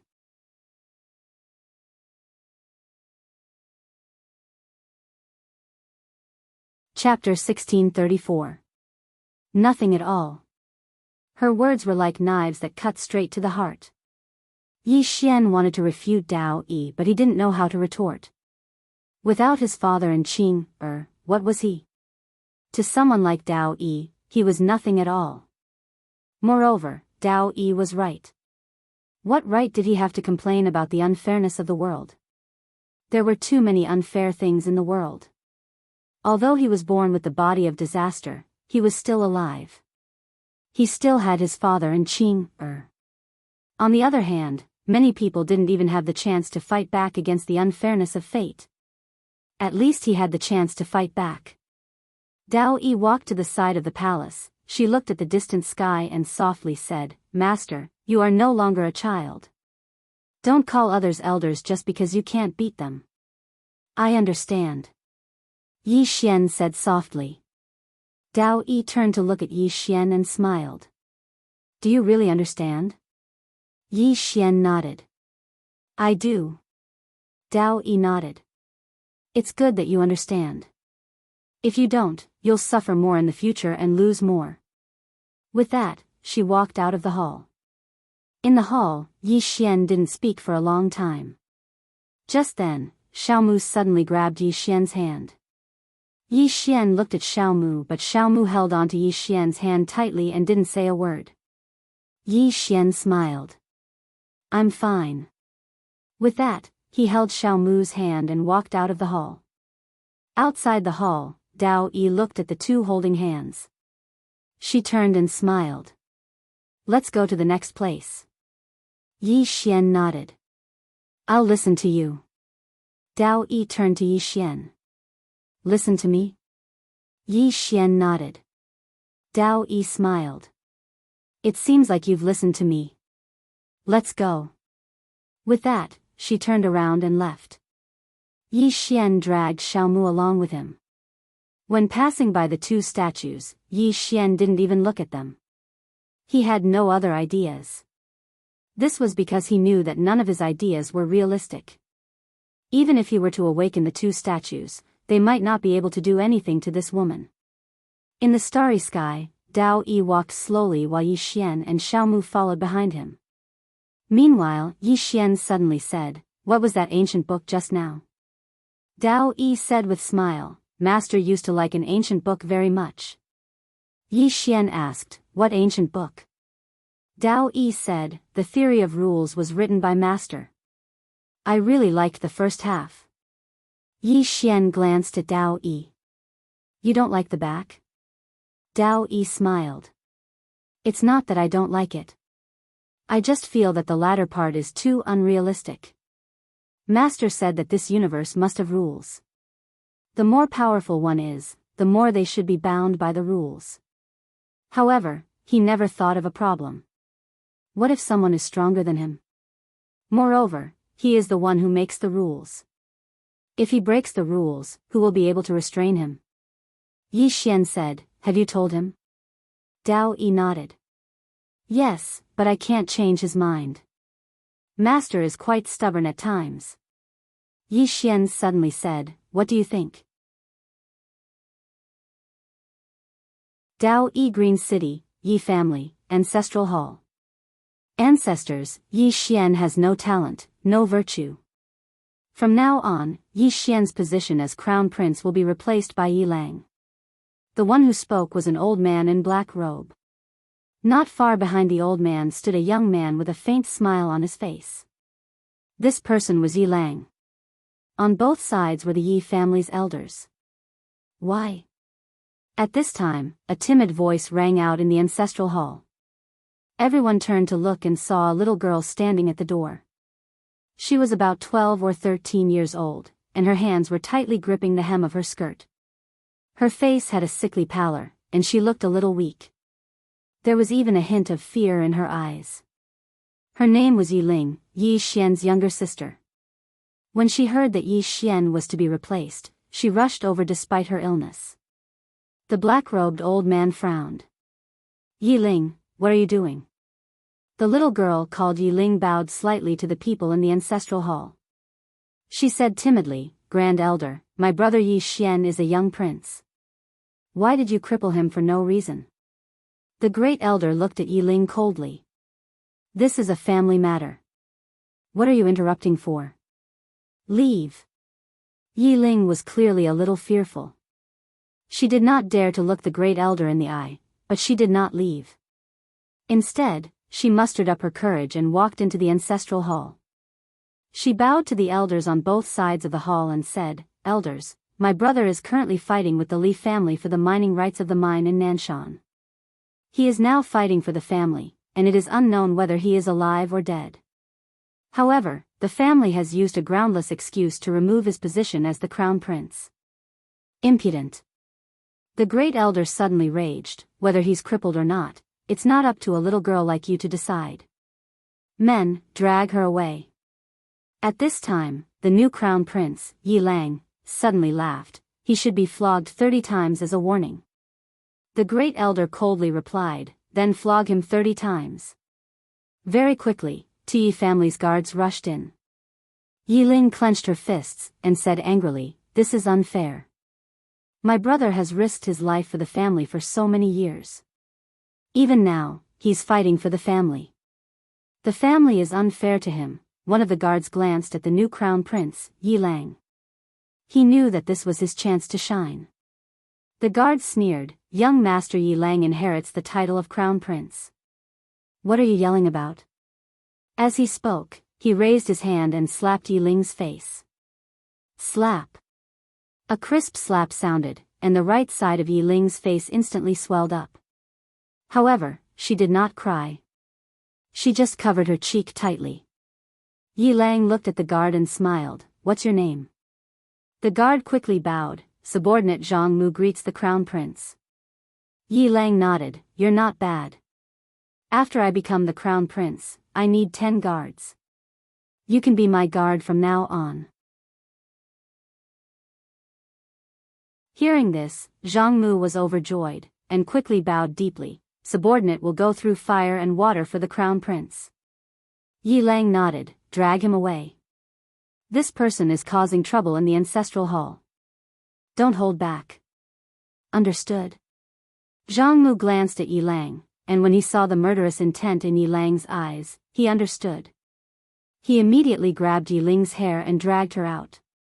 At this moment, Jianghu suddenly stopped as if he had seen something. In the ancestral hall, everyone turned their heads to look outside. Not far from the ancestral hall, a young man was walking towards the ancestral hall. The young man was wearing a tight-fitting robe that was tattered and covered in blood. The young man was Yi Xian, who had rushed back from Nanshan. Seeing Yi Xian, Yi Lang's mouth curled into a cold smile. In the ancestral hall, the elders frowned. The great elder's eyes narrowed, and his face was dark. No one knew what he was thinking about. From afar, when Yi Xian saw Jianghu dragging Yi Ling, his face turned savage. Who gave you the guts to touch my sister? When Jianghu saw Yi Xian, his face changed. He quickly looked at Yi Lang and was about to speak.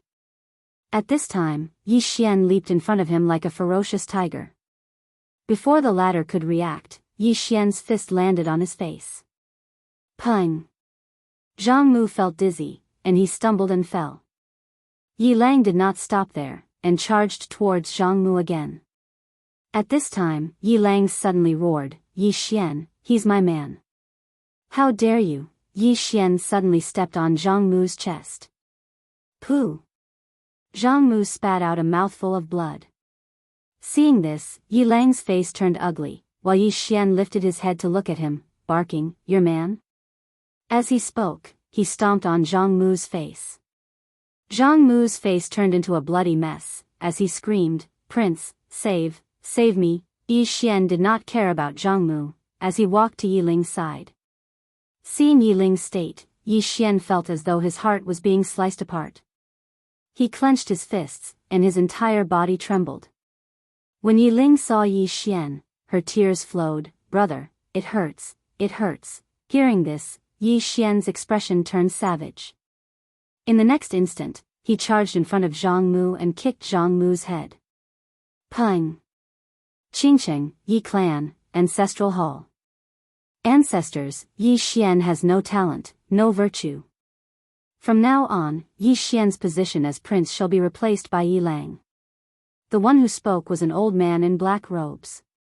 Not far behind the old man, there was a youth with a faint smile on his face. This person was Yi Lang. On both sides, there were the Yi clan elders. Why? Right at this moment, a slightly timid voice suddenly resounded within the ancestral hall. Everyone turned to look and saw a little girl standing at the door. She was about 12 or 13 years old, and her hands were tightly gripping the hem of her skirt. Her face had a sickly pallor, and she looked a little weak. There was even a trace of fear in her eyes. This girl was called Yi Ling, and she was Yi Xian's younger sister. When she heard that the clan wanted to remove Yi Xian, she disregarded her illness and rushed over. The black-robed old man frowned. "Yi Ling, what are you doing?" The girl called Yi Ling bowed to everyone in the hall, as she asked timidly, "Great elder, my brother, Yi Xian, is the prince. Why did you cripple him for no reason?" The great elder looked at Yi Ling coldly. "This is a matter of the clan, why are you butting in? Leave." Yi Ling was clearly a little fearful. She did not dare to look the great elder in the eye, but she did not leave. Instead, she mustered up her courage and walked into the ancestral hall. She bowed to the elders on both sides of the hall and said, "Elders, my brother is currently fighting with the Li family for the mining rights of the mine in Nanshan. He is now fighting for the family, and it is unknown whether he is alive or dead. However, the family has used a groundless excuse to remove his position as the crown prince. Impudent." The great elder suddenly raged. "Whether he's crippled or not, it's not up to a little girl like you to decide. Men, drag her away." At this time, the new prince, Yi Lang, suddenly laughed. "He should be flogged 30 times, as a warning to others." The great elder replied coldly, "Then flog him 30 times. Very quickly, Yi clan guards rushed in. Yi Ling clenched her fists, and said angrily, "This is unfair. My brother has risked his life for the clan for so many years, and even now, he's fighting for the clan. The clan is unfair to him." One of the guards glanced at the new prince, Yi Lang. He knew that this was his chance to shine. The guard sneered, "Young Master Yi Lang inherits the position of prince. What are you yelling about?" As he spoke, he raised his hand and slapped Yi Ling's face. Slap. A crisp slap sounded, and the right side of Yi Ling's face instantly swelled up. However, she did not cry, and only held her cheek tightly. Yi Lang looked at the guard and smiled. "What's your name?" The guard hurriedly bowed. "Subordinate Jianghu greets the crown prince." Yi Lang nodded. "You're not bad. After I become the prince, I'll need 10 guards. From now on, you'll be my guard." Hearing this, Jianghu was overjoyed, and quickly bowed deeply. "I'll go through fire and water for the prince, and I'll do anything for you." Yi Lang nodded. "Drag him away. This person is causing trouble in the ancestral hall. Don't hold back, understand?" Jianghu glanced at Yi Lang, and when he saw the murderous intent in Yi Lang's eyes, he understood. He immediately grabbed Yi Ling's hair and dragged her out. At this moment, Jianghu seemed to have seen something, and he suddenly stopped. Inside the ancestral hall, everyone turned their heads to look outside the hall. Not far from the ancestral hall, a young man was walking towards the ancestral hall. The young man was wearing a tight-fitting robe that was tattered, and there was blood everywhere. The young man was Yi Xian, who had rushed back from Nanshan. Seeing Yi Xian, Yi Lang's mouth curled into a cold smile. In the ancestral hall, the elders frowned. The great elder squinted his eyes, and his face was dark. No one knew what he was thinking. From afar, when Yi Xian saw Jianghu dragging Yi Ling, his face turned savage. Who gave you the guts to touch my sister? When Jianghu saw Yi Xian, his face changed.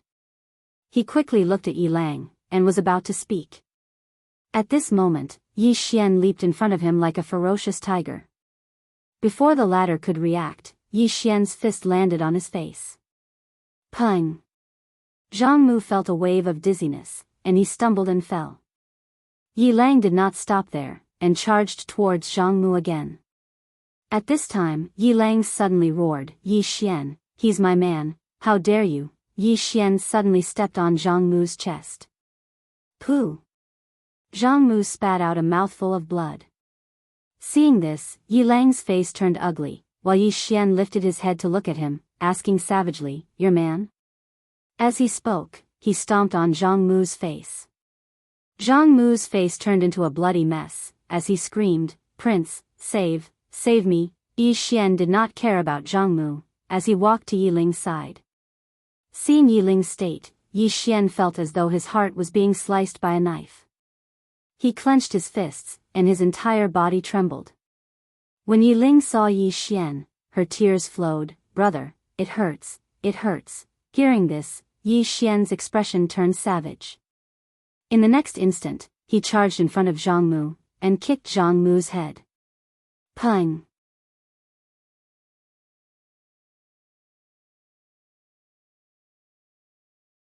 Chapter 1635. Yi Xian and Dao Yi followed Dao Yi to the bamboo house. In front of the bamboo house, Yi Xian saw a familiar person. Xiao Er.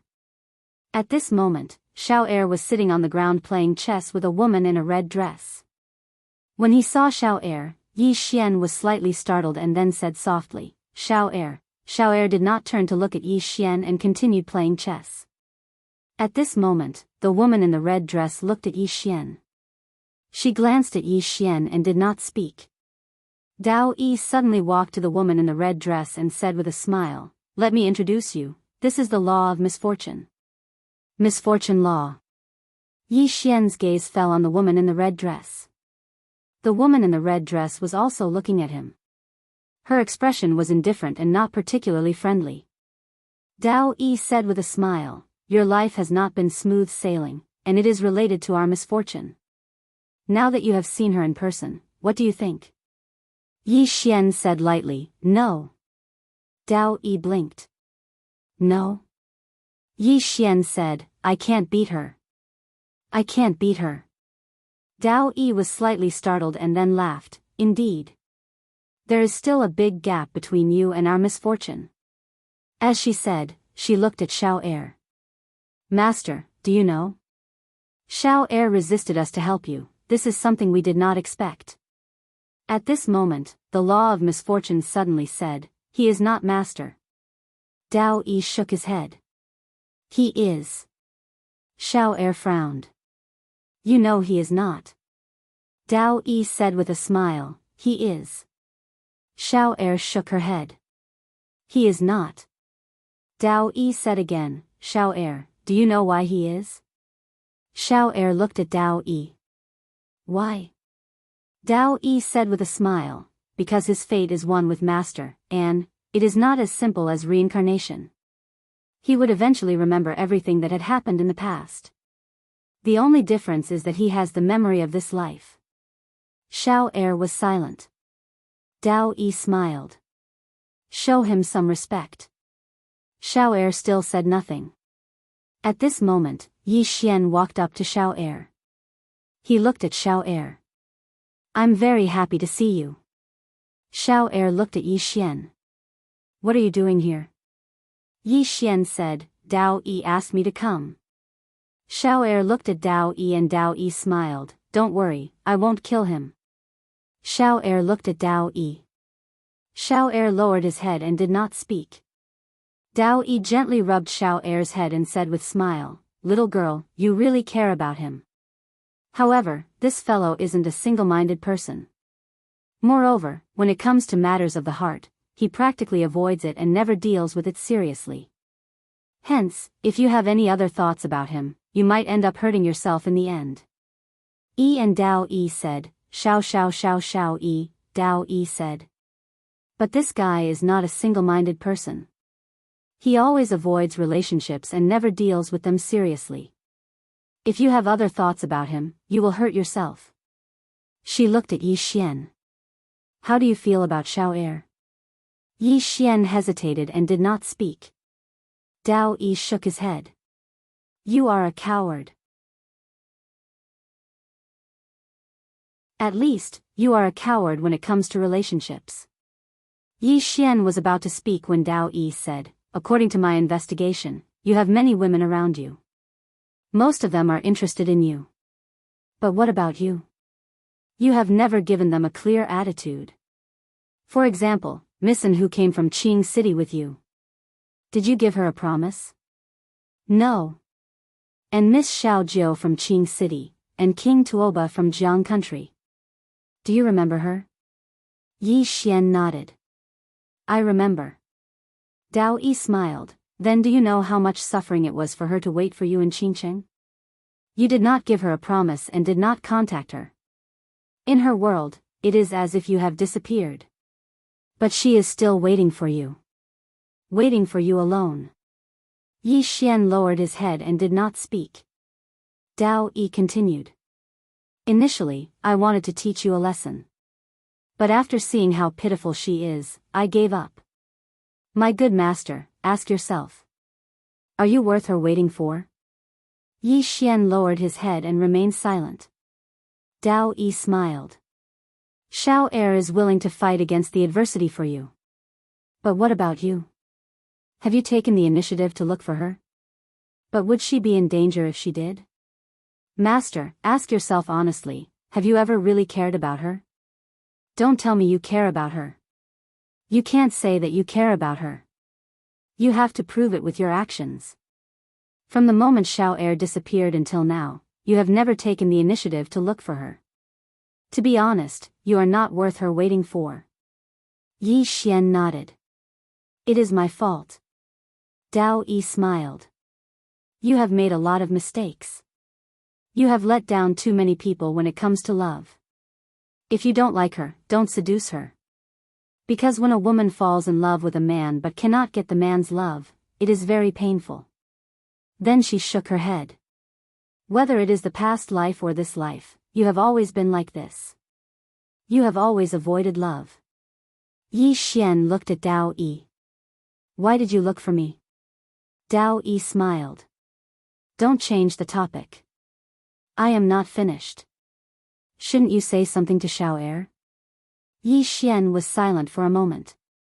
He walked to Xiao Er and said softly. In the beginning, I treated you as an enemy. I was always thinking about how to kill you. Later on, I slowly treated you as a friend. When I saw you destroyed your body because of me, I was very touched. But I know that touching is not love. I like you more than a friend but less than a lover. That is how I feel about you. Xiao Er was silent for a long time. After a long time, she said, Me too. Yi Xian smiled. Now, I feel that I like you a little more. Xiao Er looked at Yi Xian and did not say anything. Yi Xian said softly. I did not come to find you. Do you blame me? Xiao Er looked at Yi Xian. Strange. Yi Xian said. I am sorry. Then she took out a small wooden doll and put it in Xiao Er's hand. The wooden doll looked exactly like Xiao Er. It even had a smile on its face. Xiao Er looked at the wooden doll and did not say anything. Yi Xian said again. I am sorry. Xiao Er kept the wooden doll. I forgive you. Dao Yi smiled. Looks like Xiao Er's heart knot has been untied. Xiao Er looked at Yi Xian. What are you going to do now? Yi Xian turned to look at Dao Yi. Miss Dao Yi, what do you want me to do next? Dao Yi smiled. One last thing. Then she pointed at a long bookshelf not far behind her. It was filled with ancient books. There were at least 10,000 of them. Dao Yi said. Finish reading them. Yi Xian looked at the ancient books. Finish reading them? Dao Yi nodded. After reading them, you can leave. Yi Xian said in a deep voice. What do you want? Dao Yi smiled. Nothing. After reading them, you can leave. Moreover, the void race will not go to the 5th dimension. 5 years. I will give you 5 years. In 5 years, you can develop well. Yi Xian was silent for a while. He walked to the bookshelf and picked up an ancient book. When he saw the content, his expression changed. It was a martial art. A martial art that he had never seen before. It was a martial art that surpassed his knowledge. Dao Yi suddenly said. These were all brought by Master. There are mental cultivation methods, martial arts, divine abilities, and even some knowledge that surpasses this world. It can be said that these are the most valuable things in this universe. Do you know why the laws of this universe are so strong? Because Master taught us these things since we were young. Our knowledge of this world far surpasses other people in this universe.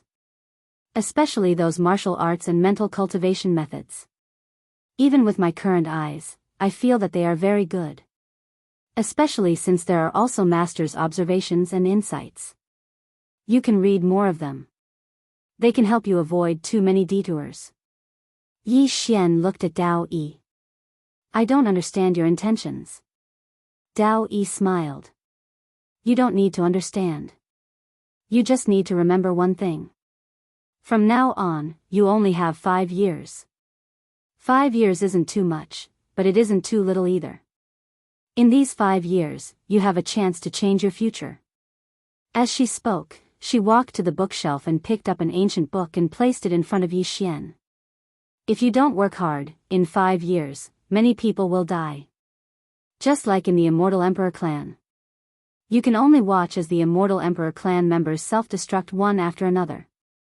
At that time, you will feel even more despair than in the Immortal Emperor clan. Yi Xian said in a deep voice. What exactly do you want to do? Dao Yi shook his head and smiled. That isn't something you should be thinking about now. What you should be thinking about now is what you should do. After all, you don't have a lot of time. Yi Xian looked at Dao Yi and opened the ancient book that Dao Yi gave him. As he read, Yi Xian's expression gradually became serious. Dao Yi smiled and walked in front of Xiao Er. You go and read it too.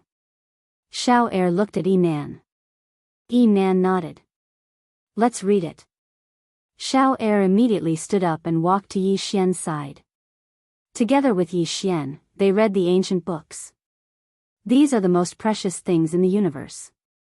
If any one of them is placed outside, it will shake the entire universe. Yi Xian and Xiao Er read it together. From time to time, they would discuss it. Dao Yi sat in front of Nan. She looked at the chessboard and shook her head. Xiao Er's chess skills are really bad. As she spoke, she picked up a black chess piece and placed it down. As she placed it down, the black chess piece that was forced into a desperate situation came back to life. Nan picked up a chess piece and placed it down. What do you want to do? Dao Yi smiled. What do you think? Nan shook her head. He hates you. If you give him a chance, he will kill you without hesitation. Dao Yi nodded. I know. Nan said softly. Dao Yi, if you want him to become more outstanding, you shouldn't be too ruthless.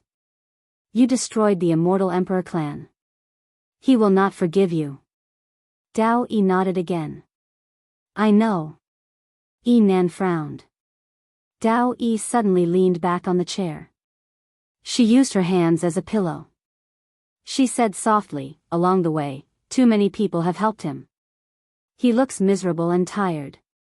However, he will not die. Because there will always be people who will help him at the crucial moment. Everyone is a good person. Someone has to be the bad guy, right? As she spoke, she turned and looked at Yi Xian in the distance. I will be more ruthless to him.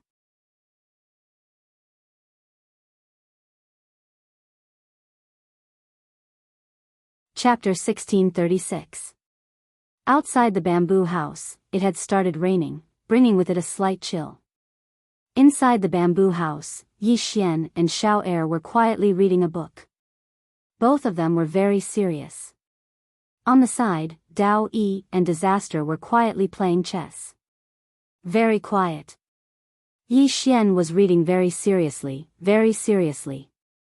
The name of the book he was reading was Unification of the Great Paths. It described the essence of countless great paths, including the way of the sword. In the past, he did not have a direction, nor did he have a place to learn, but now he did. Yi Xian knew that this was an opportunity for him. In the following time, Yi Xian read like crazy every day and then comprehended. Many times, he would also ask Dao Yi for advice, and Dao Yi would also answer. Just like that, a month passed. During this month, although Yi Xian's way of the sword was still at the breaking mortal realm, his state of mind had greatly improved. Facts proved that to improve, one not only needed to fight, but also needed to learn. Because learning could let one know many of one's shortcomings, it would let one find a direction that one could work towards. Fighting blindly would not work. Of course, just learning without actual combat would not work either. In short, in the past month, Yi Xian had gained a lot. However, he had a feeling that he was very ignorant of this world's martial path, ignorant of the way of the sword. The more he improved, the more ignorant he felt. At this moment, Yi Xian also understood why the universal laws were so powerful. Because those universal laws had received this kind of martial path education since childhood, how could they not be powerful? On this day, Dao Yi left the bamboo house, and no one knew where he went. After reading an ancient book for a long time, Yi Xian suddenly walked in front of Disaster. Disaster looked at Yi Xian, but did not say anything. Yi Xian hesitated, then said, "Where is Dao Yi?" In fact, he did not like Disaster. After all, the reason why he had been so miserable along the way was because of this woman. Doom said indifferently, he went to take care of some matters. Yi Xian glanced at Disaster. Can I ask a question? Enan looked at Yi Xian and did not say anything. Yi Xian placed the ancient book on the table. It says that the great Tao is oneself. I've read this part before, but I know that the true meaning of this book is definitely not what I know. Can you explain it to me in detail? Misfortune said nothing. Yi Xian nodded. Sorry to bother you. As he spoke, he picked up the book and left. Meanwhile, Calamity suddenly said, "The Grand Tao is you." It means that the Tao is you. You don't have to pursue the Grand Tao. You should discover yourself, understand yourself, surpass yourself, and destroy yourself in the end. Yi Xian frowned slightly. I know the one in front, but the one in the back, self-destruction? Calamity remained expressionless. Do you know about butterflies? Yi Xian nodded. I know. Calamity suddenly asked, what was before butterflies? Hearing this, Yi Xian's pupils suddenly shrank. His right hand clenched the ancient book tightly. After a long time, he said softly, I understand. Metamorphosis. Metamorphosis. Destroying oneself was not to kill oneself, but to metamorphose. Thinking of this, Yi Xian's thoughts became clear. He did not directly reach the mortal extinguishing realm. He was still at the mortal breaking realm. However, at this moment, his state of mind was completely different. He was only a thin sheet of paper away from the mortal extinguishing realm. Yi Xian got up and walked out of the bamboo house. He looked at the lake in the distance.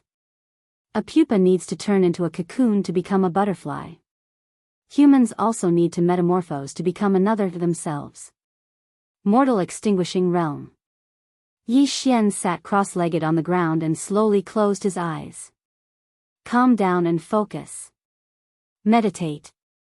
Inside the bamboo house, Calamity glanced at Yi Xian and did not say anything.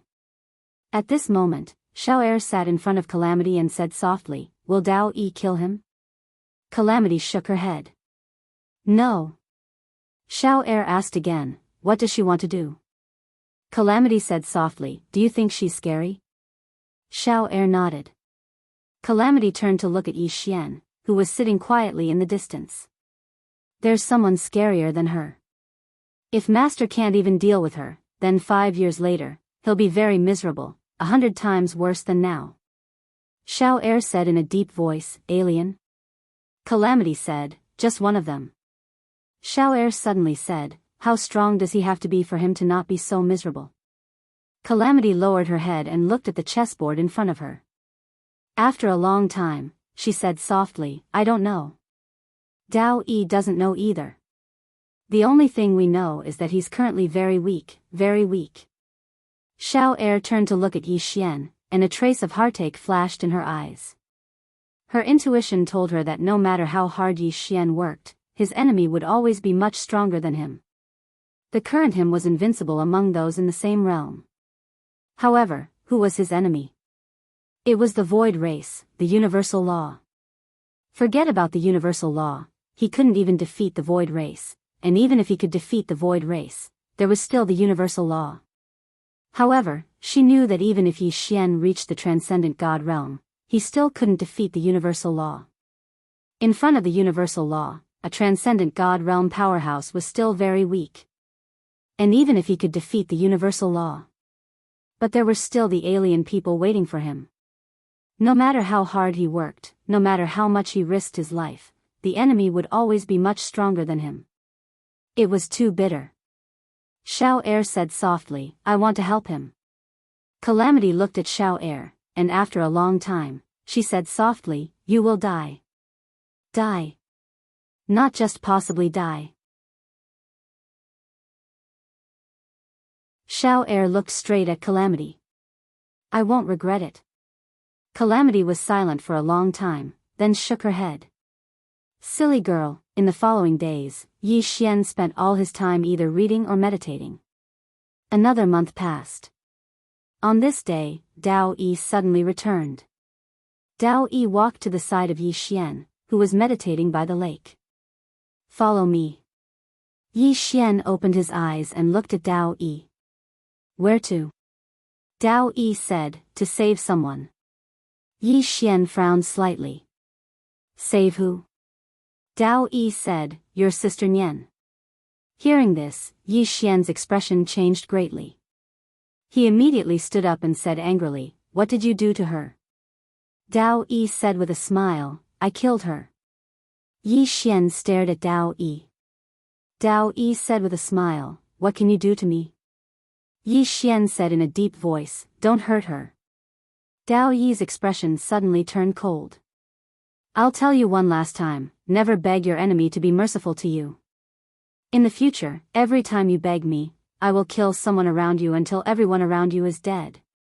Yi Xian looked at Dao Yi and clenched his right hand tightly.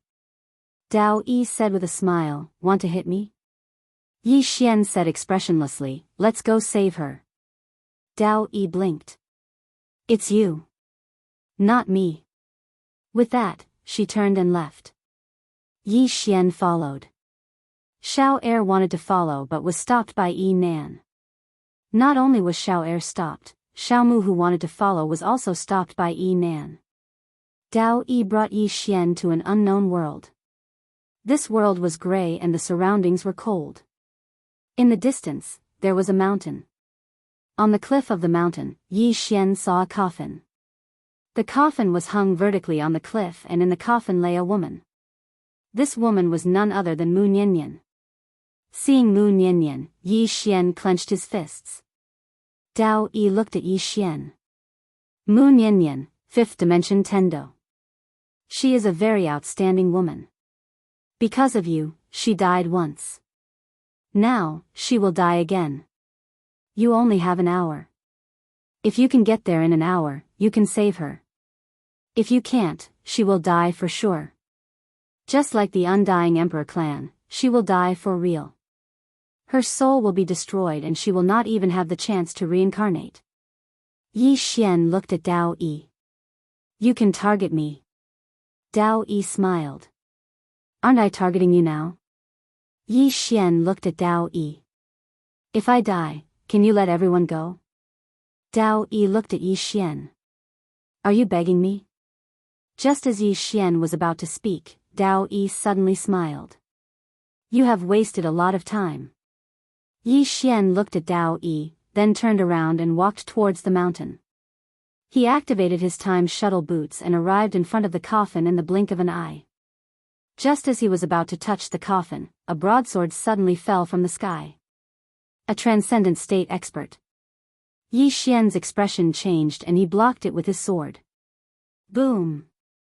Yi Xian fell from the sky and landed heavily on the ground. Rumble. The ground around him collapsed. At this moment, a shadow suddenly appeared behind Yi Xian.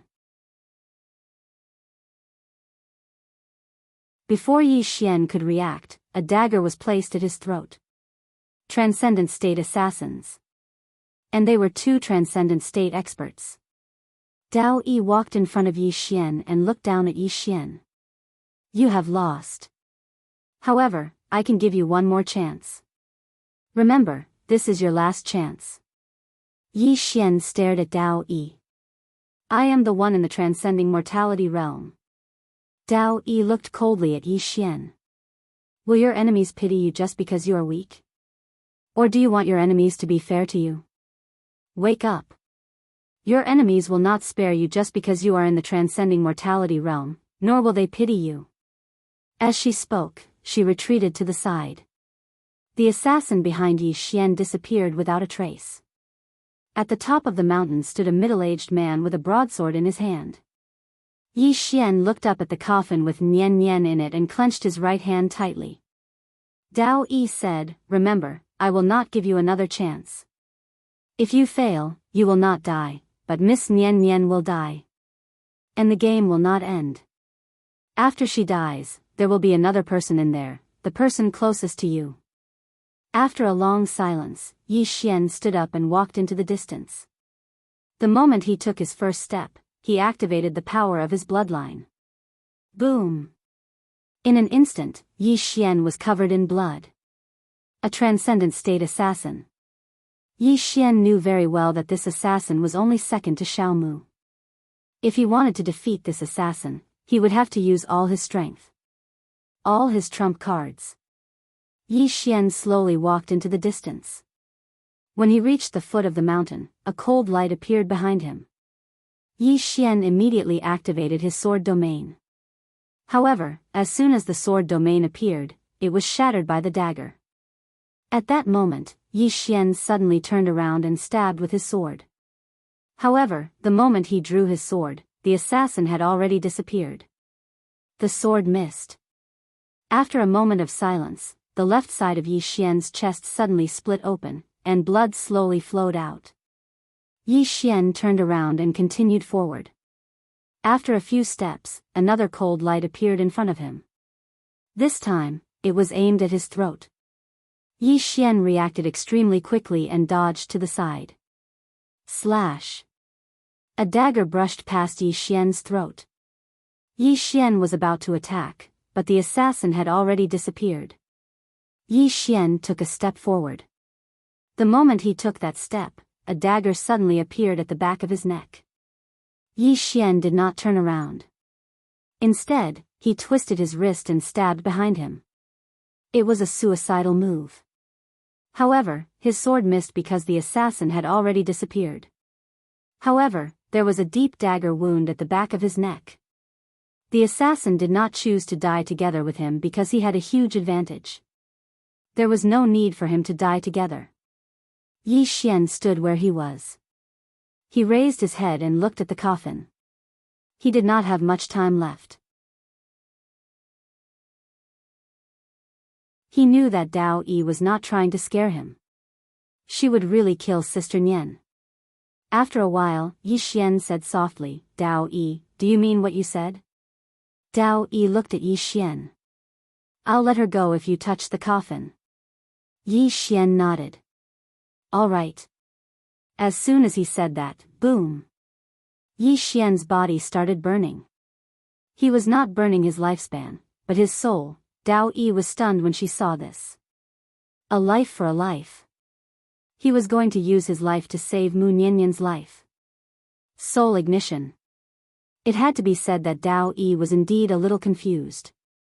She did not expect Yi Xian to choose to burn his soul. At this moment, Yi Nan suddenly appeared next to Dao Yi.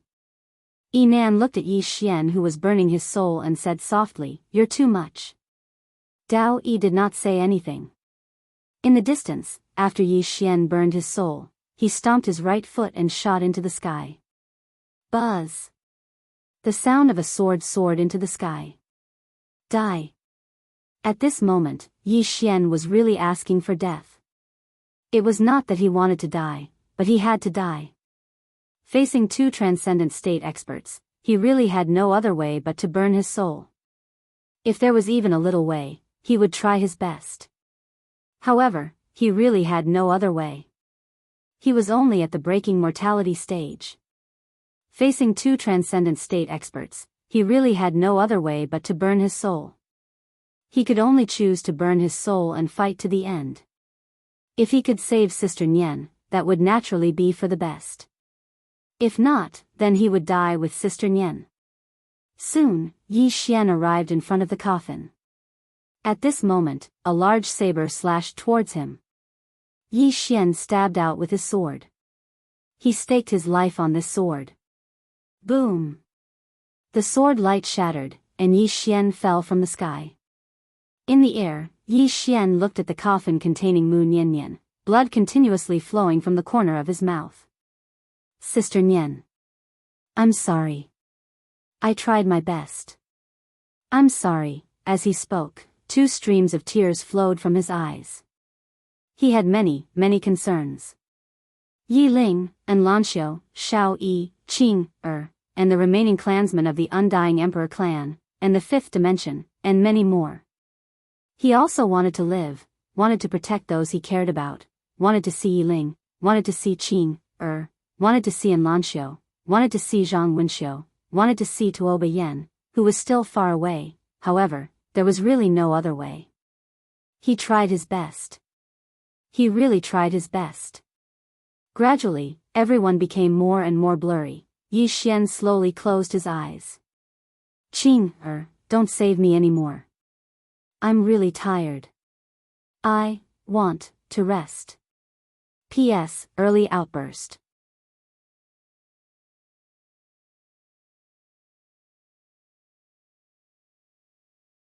Chapter 1637. Just as Yi Xian was about to land on the ground, a hand stopped him. Dao Yi. Dao Yi hugged Yi Xian and placed her left hand on Yi Xian's chest. Yi Xian's burning soul immediately calmed down. Dao Yi wiped away the tears on Yi Xian's cheeks and said softly, If you're tired, take a rest. Adonis looked at Dao Yi and asked, Did you really exterminate the Undying Emperor clan? Dao Yi smiled and said, What do you think? Adonis shook her head and said, You won't exterminate the Undying Emperor clan because you've never made him sad. Dao Yi looked at Yi Xian and said with a smile, I've never hugged him like this before. Adonis looked at Dao Yi and said, Why did you make him hate you? Dao Yi gently stroked Yi Xian's cheeks and said, Adonis, you've been living too comfortably. Including Master. Master's dreams are beautiful, but he neglected one thing. Dreams are beautiful, but reality is cruel, very cruel. As she spoke, she grabbed Yi Xian's cracked hand with her left hand. Very quickly, Yi Xian's injuries began to heal bit by bit. Dao Yi said, Only when you've lost something will you know how to cherish it. If you don't make him lose something, he won't know how precious it is to have it. If you don't make him despair, he won't know how good his life is now. Only when he's lost something, despair, powerless, and wants to die will he grow. And if he doesn't grow, he'll be even more desperate in the future. Adonis said in a deep voice, alien? Dao Yi shook her head and said, don't ask. Knowing too much isn't a good thing.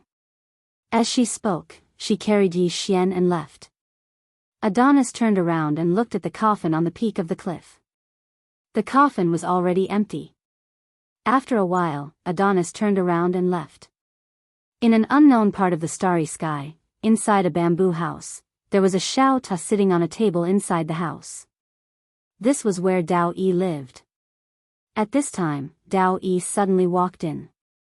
Seeing Dao Yi, Xiao Ta quickly hid to the side. Dao Yi ignored Xiao Ta and walked to the bed. A woman was lying on the bed. The woman was none other than Mu Niannian. Dao Yi smiled, wake up. As soon as he finished speaking, Mu Niannian suddenly opened his eyes. When he saw Dao Yi, Mu Niannian said, universal laws. Dao Yi nodded. Yes. Mu Niannian looked at Dao Yi. Why did you let me off? Dao Yi smiled. She took out an ancient book and placed it in front of Mu Niannian. Miss Niannian, from now on, you will cultivate well here. As for him, you don't need to care about him. The more you care about him, the more you will harm him. Because in the future, when you can't do anything, you will be in despair. With that, she turned and left. When she reached the door, she glanced at Xiao Ta in the corner. Xiao Ta, behave yourself. Otherwise, I will smash you into pieces. With that, she turned and left. Xiao Ta was speechless. In the bamboo house, Mu Niannian looked at the ancient book in front of him in silence. After an unknown amount of time, Yi Xian slowly opened his eyes. What he saw was a lake. The surface of the lake was calm and sparkling. At this time, a voice suddenly came from beside Yi Xian. You're awake? Yi Xian turned his head. Dao Yi was sitting next to him, looking at him with a smile. Yi Xian said softly, I'm not dead yet? Dao Yi smiled. Are you disappointed? Yi Xian nodded. A little. Dao Yi smiled. You want to die? It's not that simple. Yi Xian looked at Dao Yi. Sister Nian is still alive, right? Dao Yi hesitated for a while and nodded. She didn't want to agitate Yi Xian anymore. Hearing this, Yi Xian turned and looked at the lake in the distance. He leaned on the stone steps behind him and said nothing. At this moment, he suddenly felt a little relaxed. As if he had discovered something, Yi Xian suddenly opened his palm and a sword appeared in his hand. Mortal Destruction Realm. He had reached the Mortal Destruction Realm. Yi Xian was stunned. At this time, Dao Yi smiled. You risked your life. Yi Xian looked at Dao Yi. I can break through just because I want to die. Dao Yi smiled. It's not that simple. There's another reason why you could break through, it's because of your enlightenment in the past 2 months. Yi Xian said softly, I understand. Dao Yi suddenly pointed at the lake in front of him. See those fishes? Yi Xian looked at the surface of the lake. There were many fish swimming in the lake. Dao Yi smiled. If we fight here, what do you think will happen to those fishes? Yi Xian said, they will die. Dao Yi nodded. Actually, in this vast universe, very few people can control their own fate. Many people in this universe often talk about defying the heavens and changing their fate. In fact, no one can control their own fate. Of course, the 3 swordsmen behind you are an exception. Yi Xian said softly, can you tell me what you want to do? Dao Yi smiled. You're wrong. What you need to think now is that since I won't kill you, you should make use of this to become stronger. As for other things, it's meaningless for you to know. Yi Xian nodded. Okay. Dao Yi suddenly waved his right hand. The lake in the distance suddenly turned into a huge hologram. On the hologram, the scene of Yi Xian and the assassin's battle was shown. Previously, Yi Xian couldn't see the assassin. He could only see the assassin when the assassin attacked. But now, he could see the assassin. Even now, he could feel the assassin's thoughts. Yi Xian looked at Dao Yi in disbelief. Dao Yi smiled. Do you know what you're lacking? Yi Xian said in a deep voice, I know. Now that he could see the assassin's thoughts, he naturally knew what he was lacking. Because he found out that his thoughts and reactions were all within the assassin's calculations. Most importantly, he found out that the assassin had lowered his own realm. The assassin was at the breaking mortal realm when he tried to assassinate him. He wasn't suppressed by his realm, but by his battle awareness. Thinking of this, Yi Xian felt a little embarrassed. He thought that the assassin was bullying him. Dao Yi smiled. Previously, you always thought that you were invincible among your peers. What about now? Yi Xian was silent for a moment. Arrogant. Dao Yi smiled. It's good that you understand. When you think that you're invincible among your peers, it's a kind of complacency. It's like a cup. If the cup is filled with water, it's difficult to fill anything else. When the moon is full, it's empty. When the water is full, it overflows. When the people are full, they become arrogant. As she spoke, she looked at the hologram on the lake in front of her. It's very good. Learn well. Don't think that you've only fought a few rounds. These few rounds contain a lot of things. If you can understand them, you'll improve a lot. After saying this, she stood up and walked into the bamboo house. Beside the lake, Yi Xian looked at the light screen on the surface of the lake. He looked at it very seriously. Every time he watched it again, he would learn something new. Inside the bamboo house, Dao Yi walked to the chessboard and sat down. Opposite her was adversity, and behind her was Xiao Mu. Xiao Mu. Mu was also there. Xiao Mu's eyes were fixed on Yi Xian. Adversity suddenly asked, Where's eighth brother? Dao Yi smiled. He's hiding in the lower realm. Adversity said in a deep voice, Master met her guardian. It was Yi Xan. But she didn't show up at that time. Dao Yi smiled. She wouldn't dare. First, she's afraid of me. Second, she's afraid of the swordsman behind Master.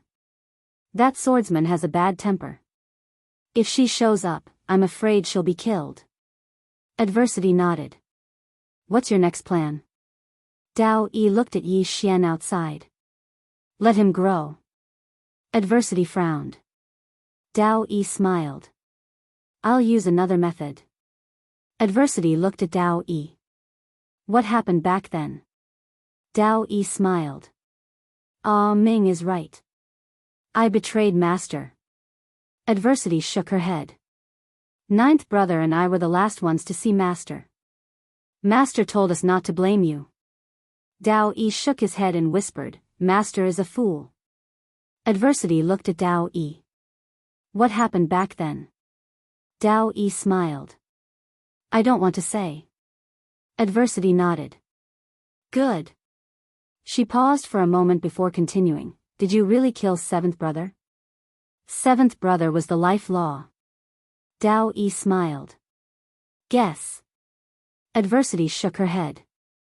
You didn't kill her. But you can't save her in front of that woman. Dao Yi said softly. You're right. I can't save her in front of her, unless. She shook her head. Let's not talk about this anymore. What we need to do now is to make good use of these 5 years. 5 years isn't a lot of time. Just as Adversity was about to speak, Yi Xian walked in. Yi Xian looked at Dao Yi. I want to fight that killer again. Dao Yi smiled. Are you sure? Yi Xian nodded. I'm sure. Dao Yi smiled. She waved her hand.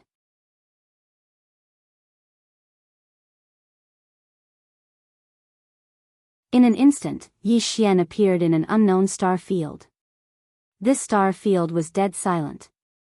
It was perfect for battle. At this moment, a cold light suddenly appeared at Yi Xian's throat. Yi Xian ignored the cold light. Instead, he used his finger as a sword and stabbed forward. A life for a life. He knew that he was suppressed by this killer in terms of speed. He couldn't defend or counterattack. He couldn't make the first move. All he could do was trade a life for a life. Moreover, he knew that he couldn't use his sword because it was too long. Once his opponent's speed crushed him, then the length of his sword wouldn't be an advantage anymore. It would be a disadvantage instead. He was gambling. He was gambling that his opponent wouldn't trade a life for a life. And he was right.